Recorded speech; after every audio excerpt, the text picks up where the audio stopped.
SER Podcast. El 1.000.000 de vacunas de AstraZeneca que ya tienen las comunidades autónomas y las que lleguen a partir de ahora de esta marca serán para la población de entre 60 y 69 años. La Comisión de Salud Pública ha reorganizado el reparto de las dosis disponibles en función de los límites que se han impuesto a la vacuna británica por su posible vínculo con los trombos detectados en Europa en personas jóvenes. Pablo Morán, buenos días. Hola Ángeles, muy buenos días. Anteayer supimos que esta vacuna se reservaría solo para mayores de 60 años. La novedad hoy es el tope por arriba, hasta 69. Hay 5 millones de personas en España en esa franja de edad. De ellos, al menos 1 millón ya tienen la primera dosis. La Comisión Europea ha decidido que para los mayores de 70 se destinen las vacunas de Pfizer y Moderna. Para quienes no hay respuesta todavía, es para los menores de 60 que esperan la segunda dosis de AstraZeneca. Sanidad busca una solución coordinada con el resto de países europeos. PP y Ciudadanos reclaman que la ministra Carolina Darias comparezca en el Congreso para explicar estos vaivenes con la vacuna. Pablo Casado. Necesitamos saber qué está pasando y no se pueden interrumpir campañas de vacunación en que la esperanza de esas familias y la esperanza muchas veces del tejido productivo de rescatar un negocio está en poder vacunarnos de forma rápida. La vacunación ha cogido carrerilla a la vuelta de la Semana Santa y ha alcanzado un récord. Administraron 453.682 vacunas en un solo día. ¿En qué punto está entonces la campaña, Nicolás Castellano? El último informe del Ministerio de Sanidad sobre vacunas eleva a 9.811.000 los vacunados en nuestro país y se superan los 3 millones con las 2 dosis, con la pauta completa. En concreto suman el dato 3.020.000 con esas 2 inyecciones. Recordemos, esas más de 453.000 vacunas que suponen un nuevo récord en un solo día fueron administradas el miércoles, es decir, no se vio afectado todavía esa jornada de vacunación por las novedades que entraron en vigor ayer sobre AstraZeneca.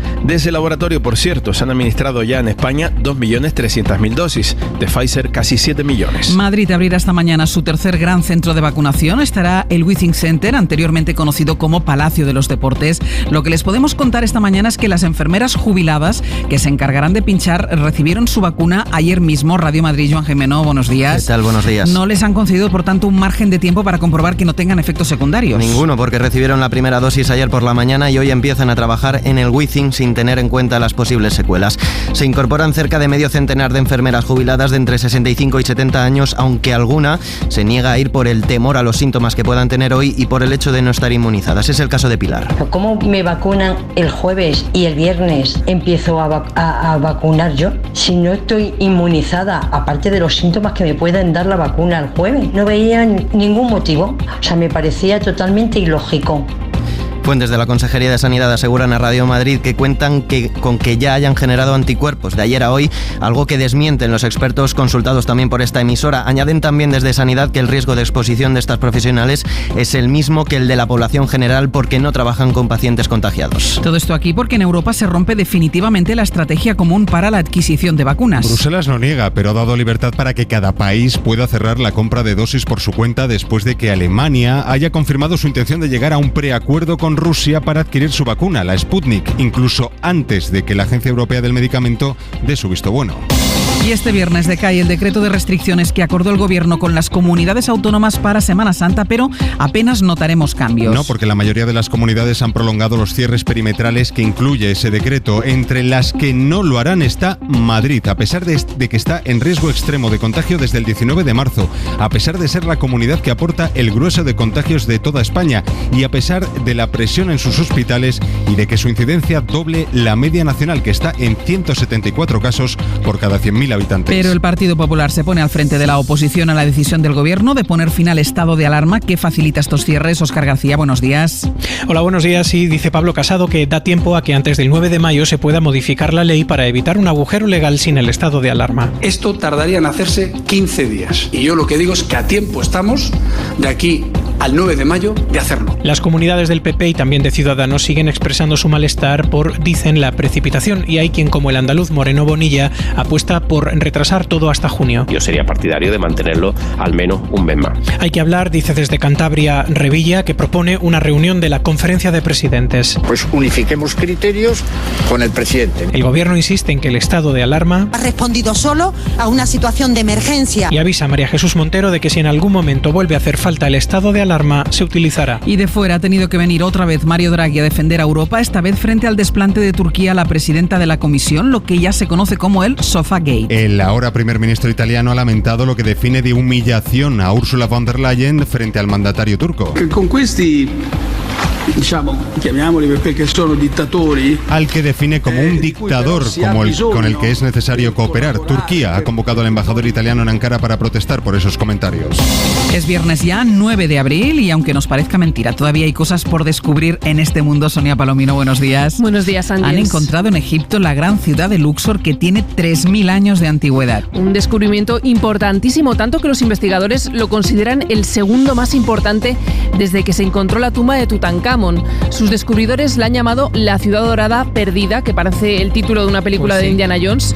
Bueno, pues esa ciudad es el mayor asentamiento administrativo e industrial del Imperio egipcio, y lo alucinante es que está en un estado de conservación muy bueno. Según han explicado en el Ministerio de Antigüedades egipcio, los muros de la ciudad están casi completos, se han encontrado estancias llenas de objetos de la vida cotidiana, por ejemplo, una panadería, una gran cocina con hornos, hay joyas, vasijas de cerámica o recipientes que han permitido además datar la época de la ciudad. Es alucinante, todo eso llevaba ahí bajo el suelo 3.000 años. Sí, y de hecho muchos arqueólogos lo habían buscado a lo largo de la historia. Ya sabéis que en Egipto hay un trabajo continuo de búsqueda porque es como el cielo de los arqueólogos, pero hasta ahora no lo han encontrado y ha sido casi por casualidad. Lo que estaban buscando es un templo mortuorio de Tutankamón y bueno, pues se han encontrado con esa joya. Con la gran ciudad de Luxor, una maravilla, y lo que no va a ser tan maravilloso este fin de semana, Sonia, es el tiempo. Vienen lluvias, ¿no? Sí, vamos a tener lluvias desde hoy ya en casi todo el país, en la península y en Baleares. Las temperaturas bajan también, sobre todo en el norte. Siempre he defendido que para superar la coyuntura actual solamente había una fórmula, y era la unidad. Porque ante una emergencia global solo cabe una respuesta global.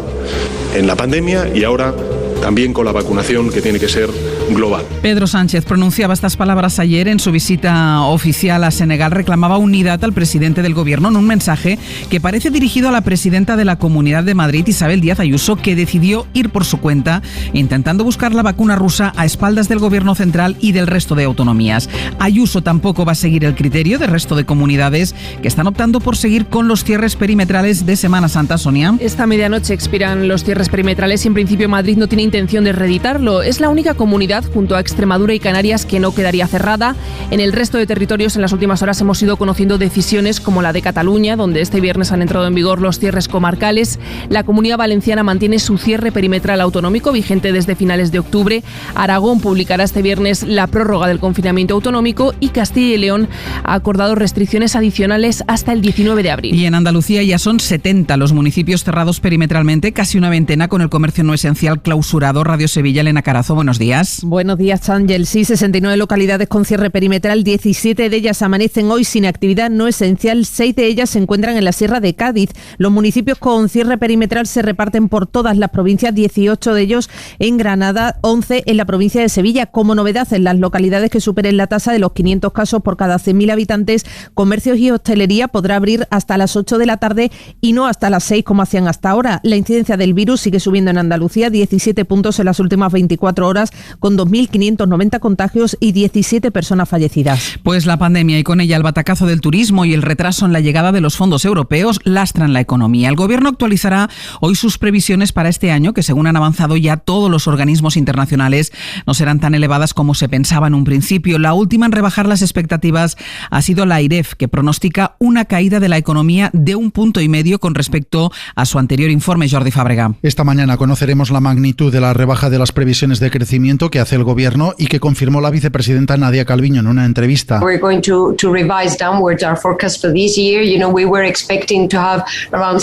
Esperábamos un crecimiento del 7%, probablemente sea menor, decía la vicepresidenta, que atribuía la rebaja, entre otras cosas, a que vamos con un trimestre de retraso en la recuperación. En octubre, fecha de las últimas previsiones, el gobierno estimó un crecimiento del 7,2%, que sumado al impulso de los fondos europeos se podía acercar al 10%. Desde entonces ha habido 2 olas de contagios y un parón en la recuperación que ha llevado a todos los organismos a rebajar pronósticos. Lo ha hecho el Banco de España, el Fondo Monetario, también la IREF, que ha recortado hasta el 6,6% su previsión de crecimiento para la economía española este año. Fuera de España, la noticia de la madrugada vuelve a estar en Brasil con nuevo récord diario de fallecidos. 4.250 personas han muerto en las últimas 24 horas y más de 85.000 nuevos contagios.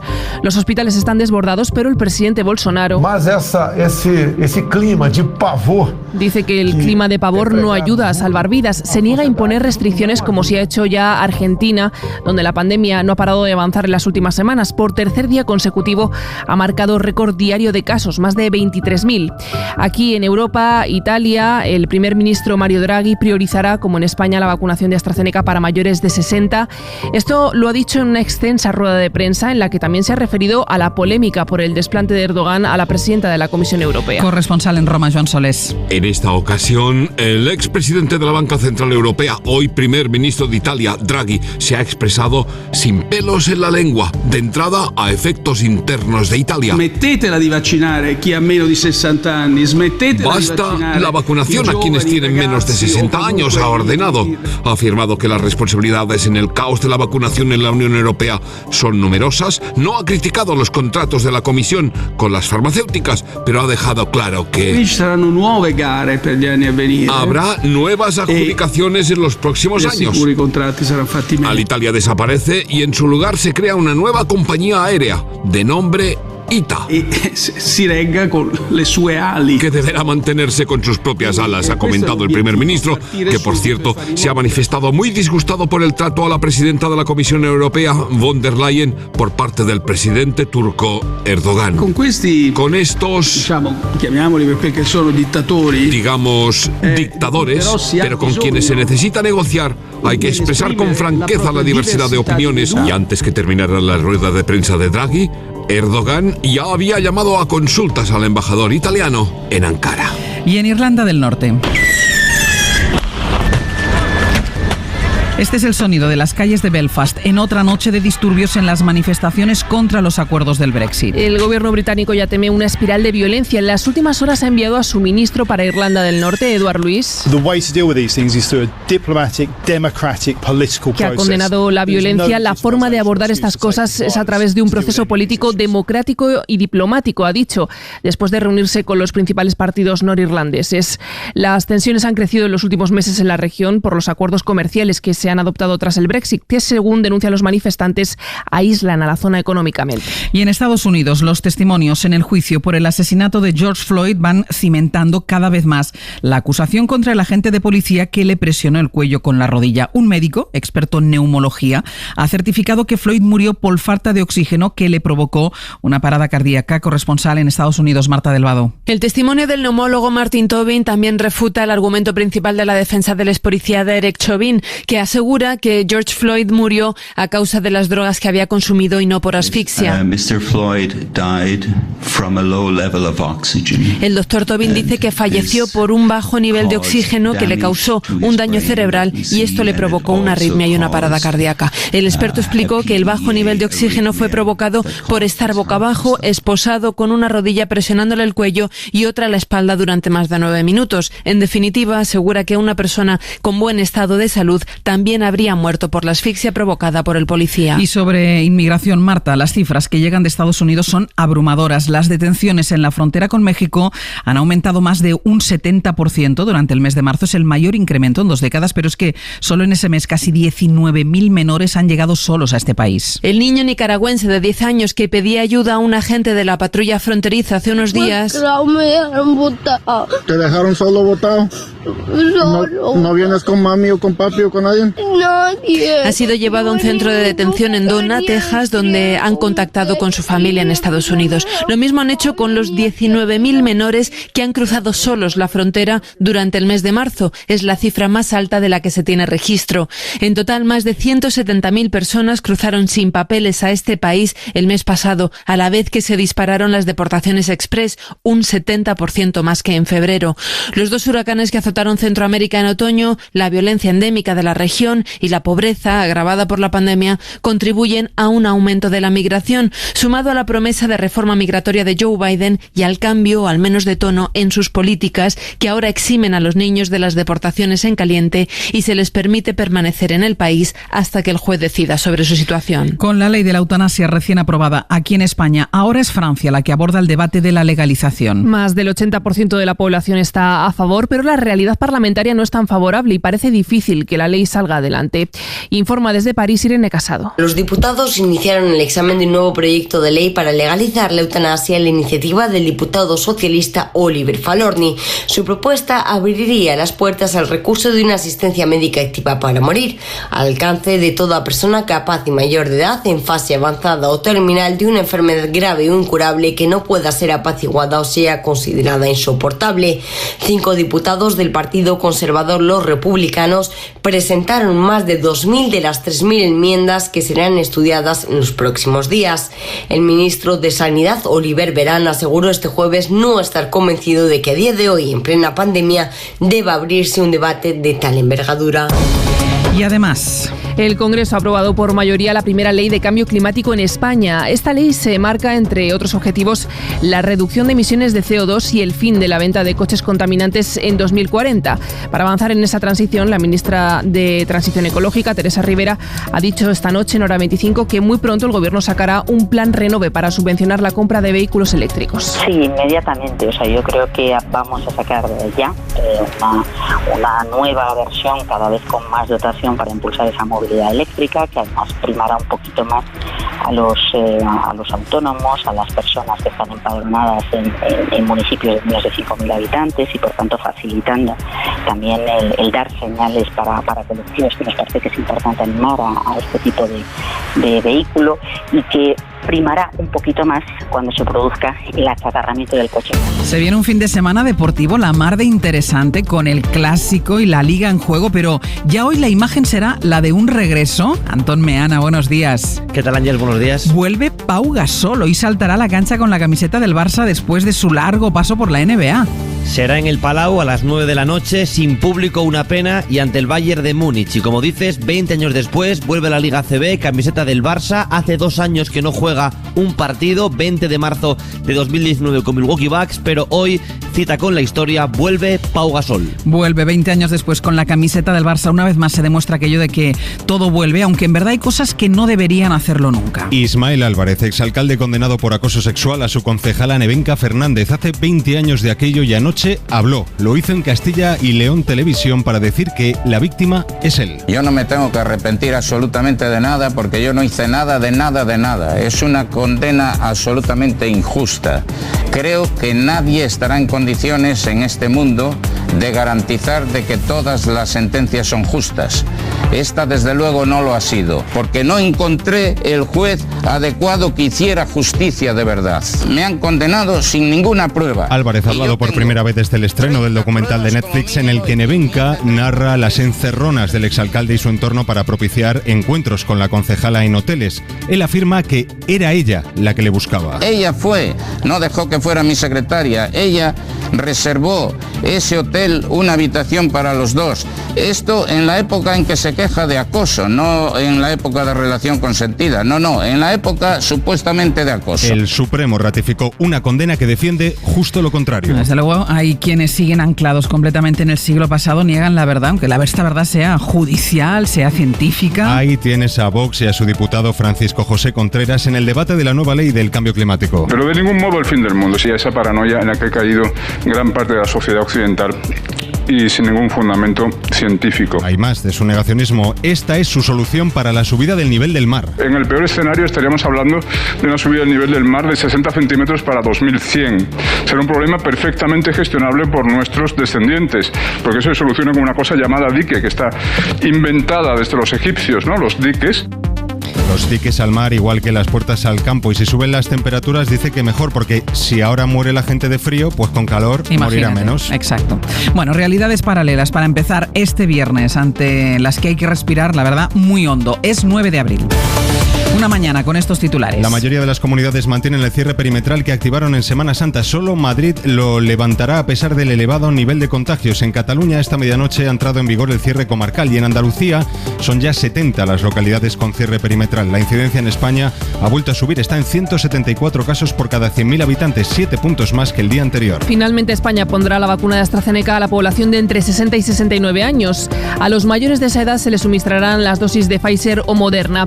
Sanidad todavía no ha aclarado qué pasará con los menores de 60 que ya han recibido una primera dosis de AstraZeneca, si recibirían la segunda de otra farmacéutica o directamente no recibirán ninguna. El desplante de Erdogan a la presidenta de la Comisión Europea, a la que dejó sin asiento en una reunión, se está convirtiendo en un incidente diplomático cada vez mayor. Turquía ha convocado al embajador italiano de Ankara después de que Mario Draghi haya llamado dictador al presidente turco. El presidente del Consejo, Charles Michel, ha pedido disculpas por no apoyar a su compañera en el momento del desplante. Nueva noche de disturbios en Belfast en las protestas contra los acuerdos del Brexit que, según denuncian los manifestantes, aíslan a la zona económicamente.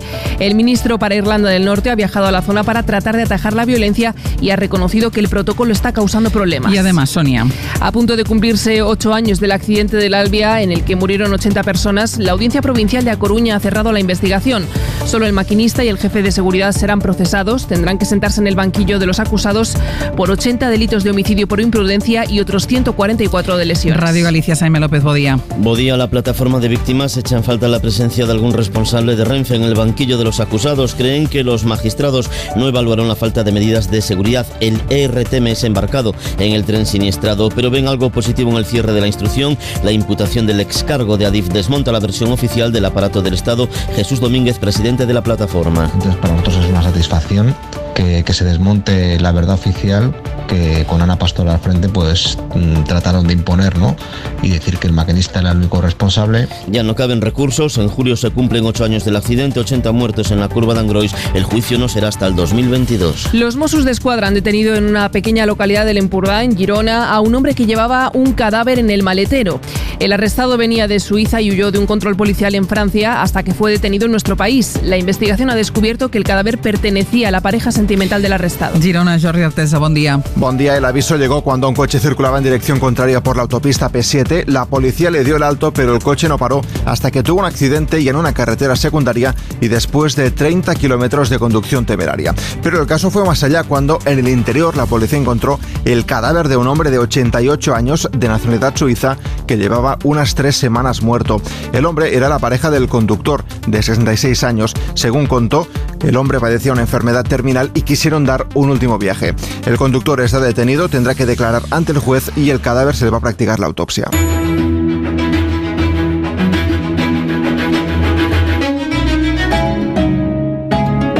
Vamos con lo más destacado de la prensa, con Pedro, con Sonia y con Pablo. Si empezamos por la prensa nacional, Pedro, hay mucha presencia de todo lo que está pasando en la precampaña para las elecciones en Madrid. Sí, hay mucha literatura en algunos editoriales sobre los incidentes que se registraron en la Plaza Roja de Vallecas. Editorial del País. El País recuerda que discrepa abiertamente de los planteamientos políticos de Vox, pero defiende el derecho que tiene ese partido a exponerlos en las mismas condiciones que los demás. Vox dice tiene derecho a hacer campaña en todos los barrios y en todos los municipios, y los responsables de la seguridad, asegura El País, tienen la obligación de velar porque ese derecho se pueda ejercer. Los ciudadanos también tienen su derecho a expresar sus opiniones en público, en un acto de campaña, y a los políticos les va en el sueldo. El riesgo, dice El País, es que la polarización se traslade a la sociedad y el choque dialéctico se convierta en agresión física. Se equivocan los que creen que un espacio es propiedad de un partido, dice La Vanguardia en su editorial, o que sirve para algo atacar a alguien a ladrillazos más allá de darle visibilidad. La Vanguardia cuestiona la actitud provocadora de Abascal, también el despliegue policial, y concluye: cuando en un mitin, en un país democrático y de libertades, se producen 35 heridos, es obvio que las cosas se podían haber hecho mejor. Cuando hay elecciones, escribe ABC en su editorial, la izquierda más radical resucita el guerracivilismo para conseguir votos. Se identifica un fascismo, dice ABC, que es residual, como sin embargo como si fuera un fenómeno mayoritario. Se crea el clima político mediático y se recurre después a la violencia. Esa es la ecuación que describe ABC, que señala al PSOE, al que le acusa de gobernar desde la contradicción que supone supone que una parte del gobierno apoya a la policía, pero la otra lo desprecie. Y como un asunto que toca de refilón, no directamente a la campaña madrileña, pero que no tiene que ver con lo sucedido en la Plaza de Vallecas, ¿qué va a ser de Toni Cantó? Estoy en un sinvivir. Esta semana he leído que va a ser consejero del gobierno de Ayuso, que va a ser portavoz del gobierno de Ayuso, que va a ser senador del Partido Popular. Bueno, hoy lo que cuenta el Independiente es que va a ser portavoz del PP en la Asamblea de Madrid. Es decir, ni consejero, ni portavoz del gobierno, ni senador, sino portavoz del PP en la Asamblea, que es lo que en Génova quieren. Bueno, a partir del 4 de mayo tendremos la solución. En la prensa internacional, Sonia, bajan un poquitín el diapasón con el tema de la pandemia y abordan otras cuestiones, ¿no? Sí, por ejemplo, en Estados Unidos el New York Times abre su edición digital con la decisión de Joe Biden de atajar la violencia armada. Tenemos un largo camino por delante, es el titular que destaca este diario, que recuerda algunas cifras para dar contexto a esta noticia. En los últimos 5 años ha habido al menos 29 tiroteos en Estados Unidos con 4 o más muertes. Solo en 2017 hubo 40.000 muertos por armas de fuego. Es el récord que ha habido en todos estos años. En los medios británicos, los disturbios en Belfast son los que abren los medios. La policía usa cañones de agua contra los alborotadores en la 7ª noche de disturbios, titula El Guardian, que lleva a su portada la preocupación que ha mostrado, por ejemplo, Estados Unidos por estos incidentes. Y en Le Monde también dedican espacio a este asunto. Los disturbios en Irlanda del Norte alimentan el sentimiento de traición de los sindicalistas tras el Brexit. El estallido de violencia es el resultado de un cóctel con múltiples ingredientes, pero el principal es el enfado de los unionistas por la creación de una frontera económica con Gran Bretaña, cuenta el periódico francés. Y sobre el Sofagate, el incidente diplomático después de que Erdogan no le diera asiento a Ursula von der Leyen, este asunto está muy presente en los medios italianos. Tensión entre Italia y Turquía tras las palabras de Draghi, dice el Corriere. El primer ministro italiano ha llamado dictador al presidente turco. En los medios turcos ni palabra de este asunto. Aquí en la prensa nacional sí que hay bastante de pandemia, sobre todo de vacunas. Sí, algún periódico podría haber titulado hoy algo así como: ¿veis cómo Ayuso tenía razón? No llegan tan lejos, así que le dedican la portada a Angela Merkel, a Alemania, a esas negociaciones con Rusia para comprar la Sputnik. El Mundo además recuerda que en España las comunidades están urgiendo a Pedro Sánchez a que se sume a Alemania. El Mundo dedica su editorial a los cambios de criterio sobre AstraZeneca. En resumen, el editorial del Mundo es: Europa muy mal. Sí, pero ¿qué me dicen de Pedro Sánchez? Pues peor todavía. Darias dice acabará haciendo bueno a Illa. Habla el Mundo en su editorial de falta de rigor, de nula capacidad para generar confianza. De Sánchez dice que solo tiene tiempo para la propaganda y para Ayuso. ABC y La Razón dedican también portada al Consejo de Estado, que ha reprochado al gobierno no haber actualizado la Ley de Salud Pública en todo este tiempo para adaptarla a las necesidades de una pandemia, por ejemplo. Y en La Razón dicen que en el Consejo de Estado están muy enfadados con el gobierno, muy molestos porque pasa de ellos, no les pide informes, busca fórmulas para evitarlo, y dicen que además temen que llegue Pablo Iglesias porque acabaría con la neutralidad habitual de ese órgano. En La Vanguardia, testimonio de aquellas que ya han recibido la vacuna de AstraZeneca. Miedo, dice una de ellas, mucho, a sufrir la COVID, a quedarme sin oxígeno y necesitar un tubo para respirar y quedarme días y días sola, aislada en el momento más difícil. De hecho, sí, tiene miedo y da las gracias por haber recibido esa vacuna. Ya con la actualidad deportiva, que hay muchas. Sigue Antón Meana con nosotros. Meana, vamos a empezar por lo que pasó anoche. Cuartos de final de la Europa League. Bien para el Villarreal, no tan bien para el Granada. Una pena, era el rival más complicado. El United ganó en Los Cármenes 0-2, marcó en la primera parte Rashford, de penalti Bruno Fernández al final del encuentro, así que parece que se termina el sueño del Granada, que no jugó mal, pero que lo tenía muy difícil. No le van a quitar el premio de la semana que viene, jugar en Old Trafford, y ojalá que puedan hacer un buen encuentro. Sí. Y el Villarreal Ángels con paso firme, camino de la semifinal, victoria en Zagreb ante el Dinamo 0-1, otro gol más de Gerard Moreno, así que parece que el equipo de Emery puede llegar a la penúltima ronda de la Europa League. Bueno, vamos a cruzar los dedos para el Granada. La remontada es difícil, pero nada es imposible, Meana, nada es imposible. Ojalá, y menos con el Granada, que nunca se rinde. Exacto, eso es lo bueno que tiene este equipo. Esta noche empieza una nueva jornada de Liga en la que hay partidazo, porque tenemos el Clásico. Sí, a las 9 de la noche, mañana con la Liga en juego. El Atlético de Madrid aguanta viendo por televisión lo que hagan mañana los de Koeman y los de Zidane. Ellos juegan a las 9 el domingo en el campo del Betis, pero mañana el Clásico. Hoy hablan ambos técnicos y está sobre la mesa, Ángels, el nombre de Mbappé, que no va a jugar este Clásico. Veremos si juega los de la temporada que viene. Ayer avanzó Carreño que no va a renovar con el PSG y que quiere jugar en el Madrid, y que el Madrid cree que le cuadran los números para jugar la próxima temporada Mbappé en el Bernabéu. Así que estamos a la espera de ver cómo transcurre el final de año, pero ya contó Carreño que no va a renovar Mbappé con el PSG. Bueno, ya es una buena pista, que no vaya a renovar con el PSG, que diga que quiere jugar en el Madrid, es una buena pista. Que por cierto, decías, va a mirar por la tele el Atlético de Madrid lo que pasa en el Clásico, claro, porque gane el que gane, al menos provisionalmente se pondrá líder, ¿no? Sí, ¿entiendes? Mañana va a dormir Sí, ¿no? líder Koeman o Zidane. Y eso es inquietante para Simeone, Claro. no puede contar con Luis Suárez por sanción, ni con Marcos Llorente. El Clásico de mañana, que lo contaremos en Carrusel desde las 3 de la tarde, la mejor previa, marca posiblemente el paso del campeonato, Ángels. Y luego dos nombres más. Uno lo apuntábamos al inicio de este tramo. Pau Gasol, que vuelve 20 años después a vestirse la camiseta de azulgrana, salta a la cancha en el Palau. Y luego en golf, que no ha empezado mal del todo el Máster de Augusta para Jon Rahm. Sí, porque Rahm busca su primer grande, la primera chaqueta verde de su carrera. Empezó mejor que el resto de los favoritos, pero me cuenta Héctor González que Justin Rose, que no estaba en las quinielas, hizo una gran primera jornada, se ha puesto líder. Veremos si puede remontar en estos 3 días el León de Barrica, Jon Rahm, y luego el paso de portada. Es que me ha hecho esta ilusión, ¿no? Vuelve Pau Gasol después de 20 años a la Liga habría ACB. que buscarme, Ana, la foto de la primera vez que saltó a la cancha con la camiseta del Barça y compararla con la de ahora.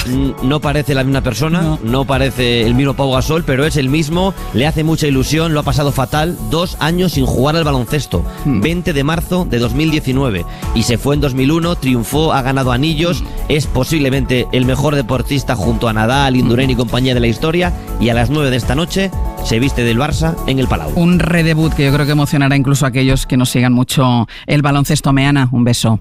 Un beso, muchas gracias. Nos queda todavía un momentito para hablar de los estrenos previstos para este fin de semana, los estrenos de cine. Pepa Blanes. Thomas Vinterberg propone en otra ronda un experimento con alcohol para cuestionar la masculinidad y la aburrida vida burguesa de clase media. Un consumo diario de alcohol a un nivel variable e individual para conseguir un rendimiento profesional y social óptimo. Rosamund Pike lidera una banda de timadoras de ancianos en I Care a Lot, comedia negra que nos regala una de las grandes antiheroínas de la era Trump. Solo quiero ayudar. Mi nombre es Marla Grayson y solo vivo para cuidar. Y el cine indie también se apunta al tono apocalíptico. La Nube es una película francesa que juega con el género para hablar de los problemas de una madre arruinada. Las instituciones europeas se le acumulan los problemas. Tocaba como estaba la Comisión Europea por la gestión en la compra centralizada de las vacunas, al oscurantismo de los contratos con las farmacéuticas, los incumplimientos, los retrasos en la llegada de las dosis.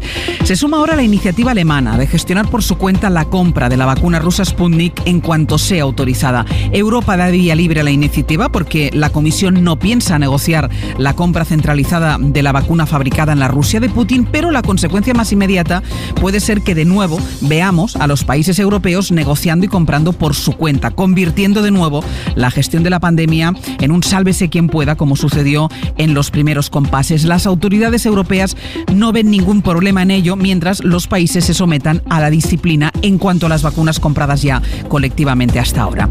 Aparece la geopolítica en la vacunación y aparece la geopolítica y la diplomacia en el otro problema que le ha surgido a Europa en las últimas horas, el episodio de las sillas. En la recepción que el presidente turco ofreció a la presidenta de la Comisión Europea, Ursula von der Leyen, y al presidente del Consejo Europeo, Charles Michel. Ella, la única mujer en el encuentro, se quedó sin silla, porque los dos señores, Erdogan y Michel, se asignaron las dos únicas que había. No fue una anécdota, y más allá del gesto machista en el que participaron, insisto, los dos hombres de la reunión, el episodio empieza a tener consecuencias diplomáticas, a las que se suma el primer ministro británico Mario Draghi, antiguo dirigente europeo, que ayer llamó dictador a Erdogan. Veremos cómo soluciona Europa este conflicto, sobre el que no debería pasar de puntillas para salvar una relación que necesita. Turquía es para Europa un aliado incómodo, pero socio indispensable, y ya se sabe cómo actúa la diplomacia en estos casos. Se deja morir la polémica para evitar el conflicto, y es muy probable que Bruselas quiera evitar el conflicto. Otra cosa, y aquí ya no entra la diplomacia, sino la educación, es lo que debería hacer Charles Michel, cuyas explicaciones de ayer fueron inaceptables. Con él, las instituciones europeas deberían ser implacables. Ángels Barceló. En este fin de semana de abril se cumplirá el refrán: mejor tener el paraguas cerca. Jordi Carbó. Y es que el tiempo será muy cambiante, propio, como dices, del mes de abril, momentos de sol pero también de chubascos. Ahora en el centro de la península, durante la tarde en el norte, también en el Mediterráneo, incluso Baleares, algunos más aislados en Canarias. Y el fin de semana, igualmente muchos momentos sin lluvia, será durante las tardes cuando tendremos más chubascos, de nuevo en la mitad norte de la península y en general ambiente fresco. Misión cumplida. Llegamos al viernes de una semana en la que, a pesar de todos los enredos, hemos recuperado el ritmo de vacunación. Con récord, 453.682 dosis administradas en un día. El miércoles es el equivalente a vacunar a un 1% de la población española en 24 horas. Pablo Morán, buenos días. Hola Ángel, buenos días. Pero llegamos también con la amenaza de la cuarta ola y un ascenso lento pero continuo de la curva. Empezamos la semana con una incidencia de 151 casos por cada 100.000 habitantes, hoy es de 174. Y ante esa amenaza, prácticamente todas las comunidades van a prolongar los cierres perimetrales de Semana Santa que se debían levantar hoy. Madrid no lo hará, a pesar del descontrol de sus cifras. Ahora nos detenemos en ello. Si por algo se caracteriza Isabel Díaz Ayuso es por querer abrirlo todo a pesar del virus, y no parece que vaya a cambiar de idea justo ahora que está de campaña. Si no hay contraorden, de aquí a la noche, Laura Gutiérrez, buenos días. ¿Qué tal? Buenos días. La comunidad levantará su cierre perimetral esta próxima medianoche a pesar de tener una incidencia que dobla la media nacional. Sí, 315 casos por cada 100.000 habitantes. La incidencia acumulada ha aumentado en 40 puntos desde que comenzó la Semana Santa. Estamos por encima de los 2.500 nuevos positivos al día, 2.700 ayer, 2.900 el miércoles, pero el indicador que más preocupa es el de los pacientes críticos, los ingresados en las UCIs. La cifra vuelve a acercarse a los 500 enfermos en estas unidades, con una ocupación que ronda ya el 50% de las camas.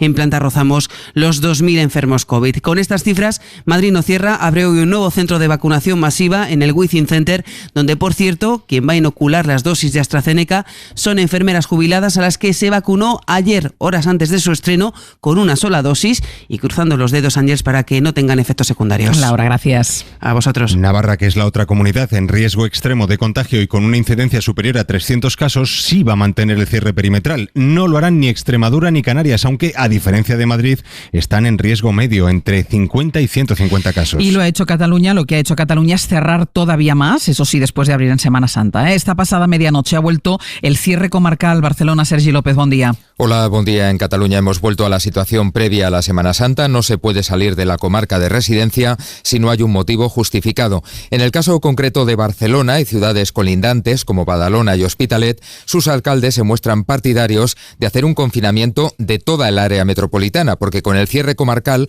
vaticinan aglomeraciones los días festivos, porque son zonas con altísima densidad de población. La Generalitat dice que entiende la petición, pero que no la pondrá en práctica porque tendrían que pedirlo todos los ayuntamientos del área metropolitana. Al estado de alarma, el que ampara estos cierres, le queda justo un mes si finalmente el Gobierno no pide una prórroga del mismo. Sobre restricciones y su respaldo legal se ha pronunciado el Consejo de Estado. Reclama una modernización de la Ley de Medidas Especiales de Salud Pública. Tiene 40 años y cree el Consejo que se necesita actualizar la norma para dotar de seguridad jurídica a las decisiones que se van tomando para afrontar una pandemia. Pablo Casado se ofrece para arreglarlo en cuestión de días. Esto tardaría en hacerse 15 días. Y yo lo que digo es que a tiempo estamos, de aquí al 9 de mayo, de hacerlo. Por suerte, lo que sí vuelve a funcionar y a muy buen ritmo es la vacunación. Mariola Lourido, buenos días. ¿Qué tal, Ángeles? Buenos días. Esta era la semana en la que debíamos recuperarnos del frenazo de Semana Santa y se ha conseguido incluso con récord. Desde el lunes se han puesto en España más de 1 millón de dosis. Nunca se había llegado a tanto. El dato de ayer marcó también el máximo desde que empezó la vacunación. 453.000 dosis, inyecciones en un solo día.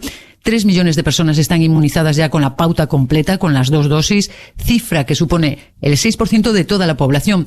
El 14%, casi 7 millones, han recibido al menos una. A lo largo de esta semana se han puesto casi 500.000 de dosis de AstraZeneca, por encima de las 500.000 de Pfizer y solo 30.000 de Moderna. Y de esta última vacuna llegaron ayer más de 300.000 dosis que van a ser repartidas hoy entre las comunidades autónomas. ¿Y qué haces? También tengo miedo de ir a ver a mis nietos. Estoy limpio, no tengo nada. Pues hombre, un poco de desconfianza y eso sí, pero bueno, vamos a confiar que son más los beneficios, como nos han dicho. Con el recelo de algunos, como escuchan, se ha vuelto a utilizar la vacuna de AstraZeneca en Castilla y León después de la suspensión unilateral y por sorpresa que decidió la Junta el miércoles. Pero ya decíamos, Mariola, que hay una nueva decisión respecto a esta vacuna, AstraZeneca. Sanidad decidió anteayer el mínimo de edad de 60 años, a partir del cual se utilizarán esta dosis. Anoche conocimos el tope por arriba. Y Sanidad vuelve a poner límite a AstraZeneca. Solo se va a administrar al grupo de edad entre los 60 y 69 años. Hasta ahora ese tope estaba en los 65. Los expertos pedían que el uso de esta vacuna se ampliase mucho más, que se pusiese también a los mayores de 70, otro de los colectivos de máximo riesgo frente al virus y que está todavía sin inmunizar. Hay más de 5 millones de personas en el grupo de AstraZeneca. Más de 1 millón han recibido una dosis porque ya se está vacunando entre 60 y 65 años.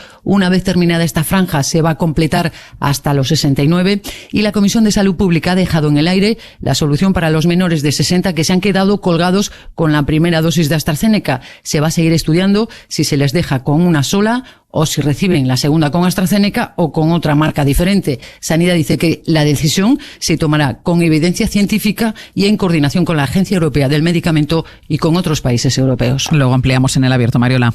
De acuerdo. Hasta luego. Desde África llegaba esta noche el mensaje del presidente Pedro Sánchez sobre el jaleo con la vacuna. Mensaje de confianza en la campaña y el calendario de vacunación que él mismo detalló esta semana apenas 24 horas antes del dictamen sobre AstraZeneca, que ha obligado a cambiar la estrategia en España. Enviada especial Inma Carretero, buenos días. Sí, buenos días. Sobre todo quiso lanzar un mensaje de confianza. Fue muy claro el presidente en esa conversación con los periodistas y explicó que sin contar con AstraZeneca, entre abril y finales de septiembre, España va a recibir 78 millones de dosis. Vino a decir que hicieron un plan conservador, siendo conscientes de que AstraZeneca a la hora de cumplir ha fallado.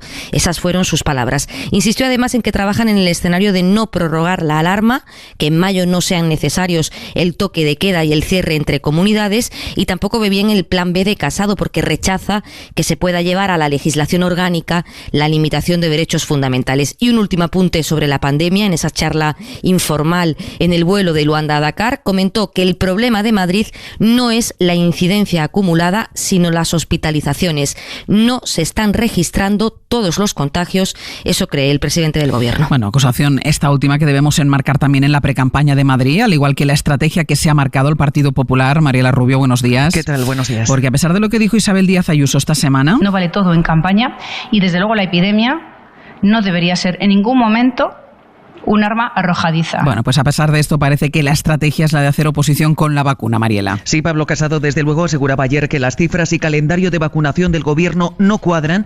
Pedía la comparecencia de la ministra Darias para explicar en las Cortes las nuevas pautas con AstraZeneca y censuraba que se interrumpa la vacunación sin que Sánchez dé explicaciones al estar de viaje oficial. Y cuando vemos que el tema se complica porque hay un laboratorio con las dosis que contábamos en el que se vierten algunas sospechas o algunas dudas de la EMA, el presidente del Gobierno se vaya a Angola sin dar ninguna explicación. O se está para dar la cara y para decir que vamos muy bien, y se está para dar la cara cuando no se va bien, como hace Merkel, como hace Macron, o si no, no eres útil a quien te paga el sueldo. A pesar de que varones populares como Moreno Bonilla en Andalucía reclaman una prórroga del estado de alarma a partir del día 9 de mayo, Pablo Casado, lo escuchábamos antes, volvía a pedir un plan B jurídico, añadiendo que Sánchez siempre ha querido gobernar por decreto y dejar la responsabilidad a las autonomías para evitar el desgaste político del Ejecutivo. Mariela, gracias. A vosotros. Y resulta que al final el mayor golpe a la unidad de acción de Europa con la vacuna lo ha dado Alemania. Este es su ministro de Sanidad, que ayer confirmó la apertura de negociaciones para cerrar la compra de vacunas rusas Sputnik por su cuenta, al margen de Europa, pero ligadas a que las apruebe la Agencia Europea del Medicamento. Y en Bruselas, Griselda Pastor, buenos días.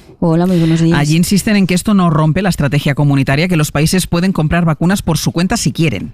Exactamente, Orbán lo ha hecho ya y aquí no pasa nada, ha llegado a decir el portavoz de la Comisión, haciendo ver que el gesto no cuestiona los enormes retrasos en la entrega de dosis prepactadas por esta institución. El hecho de que algunos estados eventualmente decidan comprar otras vacunas a las pactadas, se ha hecho ya en Hungría y lo han visto, no implica el fin de la estrategia europea. Son dos cosas distintas, nos dice Eric Mamel ayer en la rueda de prensa. Y es cierto, porque no hay nada que impida en el acuerdo previo para las compras colectivas que esto pueda hacerse, aunque es evidente que esta decisión abre la puerta a otros, al margen que parece apuntar ya a una alternativa ante las dudas que presenta AstraZeneca. Hasta luego, Griselda. Hasta ahora. Mimar y cuidar esta primera coalición de gobierno en la historia de España. Yo no voy a ser ni confrontativa porque voy a tender puentes. Desde luego, la política del ruido, de los muros, no conduce a nada. Son declaraciones a Infolibre y eldiario.es. Horas antes anunció la negociación para renovar los ERTEs a partir del 31 de mayo. Y en la precampaña de Madrid, la ultraderecha ha recuperado su espacio a base de disturbios. Los que rodearon su mitin en Vallecas y del que siguen hablando todos los partidos. Informa Carolina Gómez, buenos días. Sí, buenos días. Todos los partidos menos Podemos han condenado el ataque a Vox en Vallecas. Desde el Gobierno, Margarita Robles. Ningún tipo de violencia, ninguno, tiene cabida nunca en ningún sitio. Pablo Iglesias asegura que es Vox quien provoca y quien busca esa imagen. El relato oficial en casi todas las televisiones es que Vox tiene derecho a ir a provocar violencia donde quiera y que el problema son los vecinos de Vallecas, el mundo al revés. El líder del PP, Pablo Casado, acusaba a Podemos de instigar a los manifestantes. Mi preocupación es que haya partidos que forman parte del Gobierno de España que justifiquen y alientan estos ataques inaceptables. Desde Ciudadanos, Inés Arrimadas. Imágenes violentas que condenamos absolutamente, sin excusas ni justificaciones como hacen otros. Más Madrid asegura que Vox va a Vallecas a hacer turismo de provocación.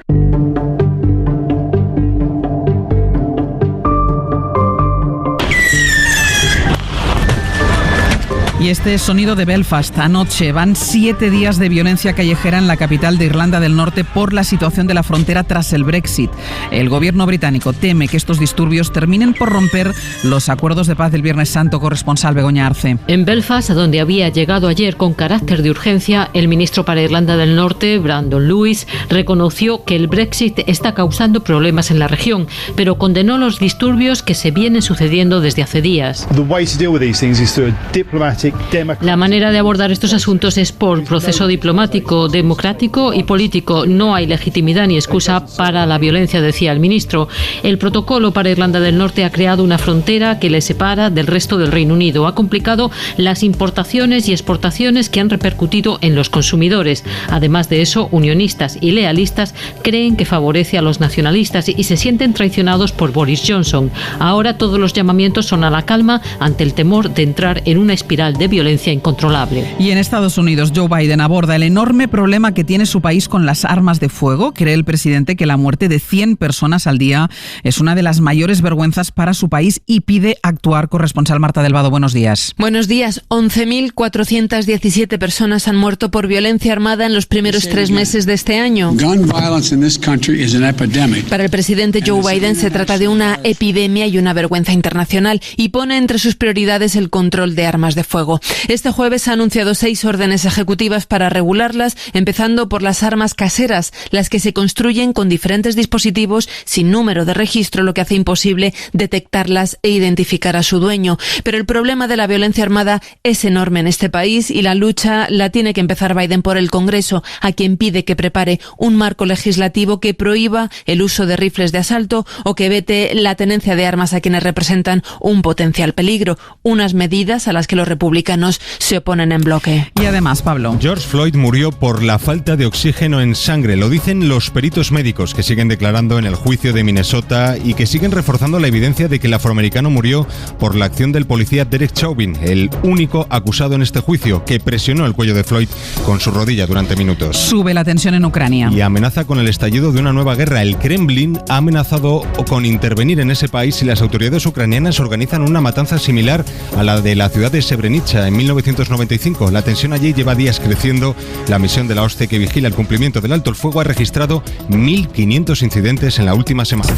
Esta es la semana en la que nos han dicho que allá por el mes de agosto seremos 33 millones de españoles vacunados, en la que nos han contado que hay algunos efectos secundarios raros y graves por la vacuna de AstraZeneca, la semana en la que hemos asistido a otro cambio en las pautas de vacunación o la semana en la que hemos vuelto a hablar de la rusa Sputnik por el interés demostrado aquí en España o en Alemania, Pedro. Y claro, ahora que la semana va acabando, pues hemos sumado todos estos argumentos, los hemos reunido y se los vamos a trasladar al presidente de la Sociedad Española de Vacunología, Amos García Rojas. En este abierto nos iremos a Rusia. Además de venderla fuera, el gobierno ruso inyecta o no inyecta su vacuna allí.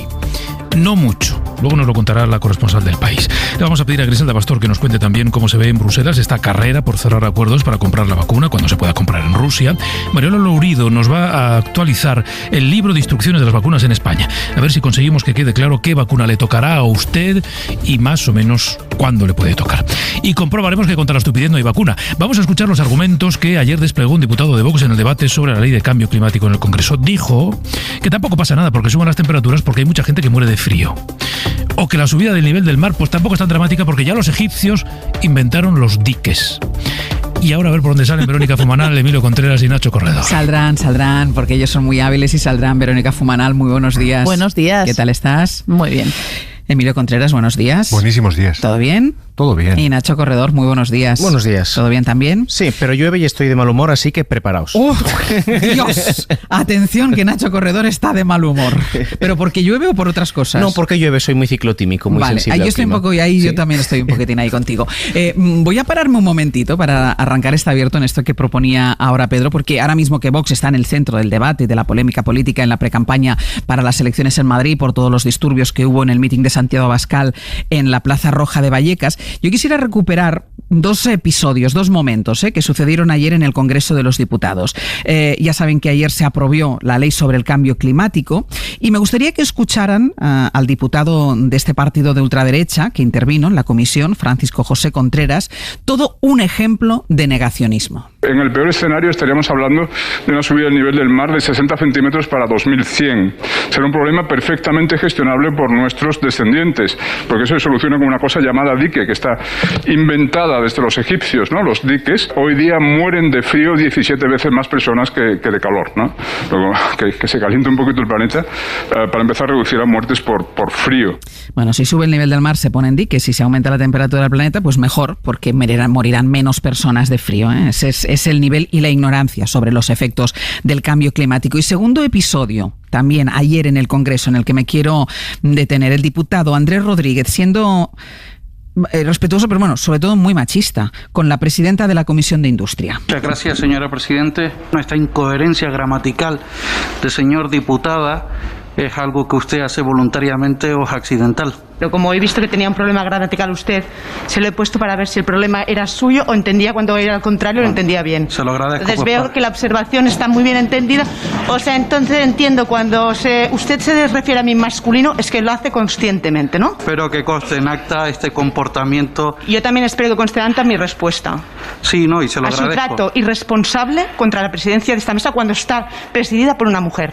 También espero que os conste en acta eso. Y es que eso es lo que quería. Porque el término presidente no es ni masculino ni femenino. El único grupo parlamentario que hace eso es usted. El resto de diputados y diputadas de esta Cámara tienen respeto absoluto por la presidencia, sea hombre o mujer.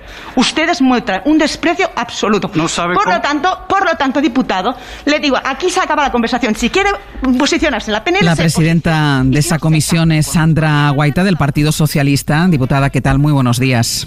Hola, buenos días, ¿cómo estáis? Muy bien, diputado, usted hemos escuchado que se refirió al diputado de Vox como señora diputado. Quería evidenciar su menosprecio al cargo que ocupa. Era la respuesta al menosprecio que están manifestando desde el inicio el diputado de Vox.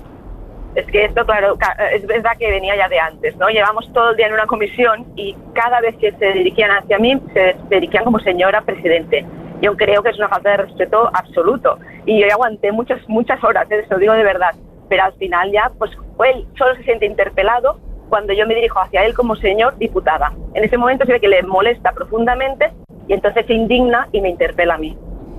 No es la primera vez que esto ocurre, ni en el Congreso ni en el Senado. Hemos visto otros episodios también refiriéndose a la presidenta de la Cámara o a la presidenta de la Comisión como presidente, si quien habla es un diputado de Vox. ¿No hay que callarse, diputada? Nosotros consideramos que no, o sea, tú lo has dicho muy bien antes. Ellos ya se dirigen hacia la presidencia del Congreso, hacia la Merchel, como presidente, cuando es el máximo representante, ¿no?, de la Cámara. Nosotros creemos que no nos tenemos que callar, merecemos un respeto, tenemos iguales de derechos de estar allí, igual de derechos de ser tratadas con respeto por todos los diputados y diputadas. Por lo tanto, existe la palabra presidenta y requerimos que se nos trate como tales, como presidentas. Sandra Guaita, muchísimas gracias por habernos atendido. Muchas gracias, Ángel. 2 episodios que definen la política, la forma de ser y la forma de pensar, la ideología, Nacho, de la ultraderecha, de Vox. 2 episodios, la negación del cambio climático y esta campaña que pusieron en marcha desde que pisaron las instituciones de llamar presidente o diputado a aquellas personas que son mujeres.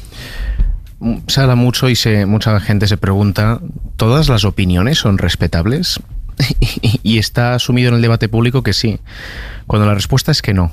Todas las personas son respetables por su condición, pero todas las opiniones no son respetables. Las opiniones reaccionarias no son respetables, del mismo modo que los pronósticos de Aramis Fuster no son respetables, y no podemos poner al mismo nivel determinados planteamientos que son los que han construido nuestro marco de libertades a la altura de los planteamientos que se hacen desde Vox, ¿no? Vox es un partido reaccionario. Es un partido enemigo de nuestras libertades. Y es un partido que no solo contamina por lo que dice, sino por la capacidad que tiene que los demás digan lo que ellos dicen. Ayer veíamos una declaración de un diputado de este partido en relación al cambio climático, que es uno de los, en fin, yo no diría ni reto, diría de las emergencias, y de hecho en España está declarado como tal, de las emergencias que hay en nuestro país, la lucha contra el cambio climático.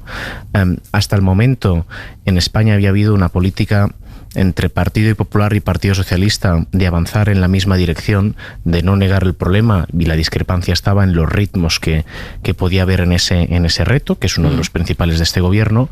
El riesgo, por coger una derivada, pero que no me parece nada menor, de la presencia de Vox en nuestras instituciones, es que arrastra al Partido Popular a posiciones negacionistas. Yo creo que está lejos, pero ayer no votó a favor de la ley de cambio climático, y probablemente esa posición no se explicaría sin la presencia de Vox. Dicho eso, hay una cuenta en Twitter que creo que se llama No les des casito, que habla digamos que plantea cómo debe ser la respuesta en el debate público aparte de estos planteamientos, ¿no? Yo no me hubiera ido a manifestar a Vallecas contra Vox, ni pacífica ni de otra cualquier forma, porque probablemente en casi todas las afirmaciones que hacen no las hacen para que lleguen directamente, que no llegarían a muchas personas a su público objetivo, sino para que gente como nosotros nos indignemos y actuemos de altavoz de sus planteamientos. Sí, lo que pasa es que siempre está el debate, Verónica. ¿Qué haces? Lo obvias. Está en sede parlamentaria, no está en un mitin, no está en medio de la calle dirigiéndose a sus votantes o a sus posibles electores, sino que está en sede parlamentaria en un debate y posterior votación, como tú dices, de una cuestión tan sensible, tan importante, tan urgente como es el cambio climático. Sí. Y hay un partido político que lo niega. Partido político, lo vimos también el otro día, arrancábamos el abierto con eso, la consejera de Educación de la Comunidad de Murcia, negacionista ante la vacuna también. El comportamiento, y por eso le preguntaba yo a la diputada presidenta de la comisión, hay que callarse, y cada vez que un diputado de la ultraderecha se refiera a una presidenta de comisión o de cámara como señora presidente, ¿hay que callarse o hay que decirlo? Ese es el debate. Y el debate tiene sentido y no tiene una buena respuesta tampoco, ¿no? Desde la aparición en su momento del fenómeno de Le Pen en Francia, todo el mundo se debate entre cómo hay que convivir con ellos, ¿no? Y hacemos bien. Oye, por poner otro ejemplo no menor de Vox propuso la deportación de un candidato de Podemos hace unas semanas, y es verdad que la alternativa a reaccionar, la alternativa a poner en evidencia lo que está pasando, no puede ser tampoco interiorizar y normalizar determinados planteamientos, ¿no? Yo creo que lo que debe ser es contarlo, explicarlo y responder con argumentos. Pero el principal riesgo para mí está en que sus hermanos mayores, que de hecho deberían ser primos porque deberían estar más alejados, que es el Partido Popular, acabe asumiendo esos planteamientos. No es un debate sencillo en absoluto. De hecho, en Europa se está teniendo, en España lo estamos teniendo, sobre si entra la provocación. El episodio de ayer los pone en la palestra pública de nuevo con un machismo institucional, igual que hacen con el negacionismo institucional, ¿no? Que es el peligro del que muchos avanzamos, ¿no?, de la entrada de Vox en las instituciones, que lo que hacen es romper consensos y, por lo tanto, hacer que posiciones que son absolutamente ultramontanas por tener un hueco de representación en el Parlamento se vean como posiciones legítimas, como posiciones que están en el plano de igualdad, ¿no?, que es lo que decía Nacho, sí. La ciencia igual que el negacionismo, y decir, no, es que las dos tienen, bueno, pues mire, no. Sobre el tema de si hay que entrar o no a las provocaciones. En mi opinión, y yo sé que esto es un poco polémico, lo que hicieron en Vallecas fue ir a provocar. Y yo sé que no, yo soy la primera que condeno la violencia en cualquier caso, pero tampoco soy naif. En Cataluña, en la campaña de Cataluña, el partido de Vox estuvo en los informativos siempre saliendo entre cordones policiales, yendo a lugares como Vic.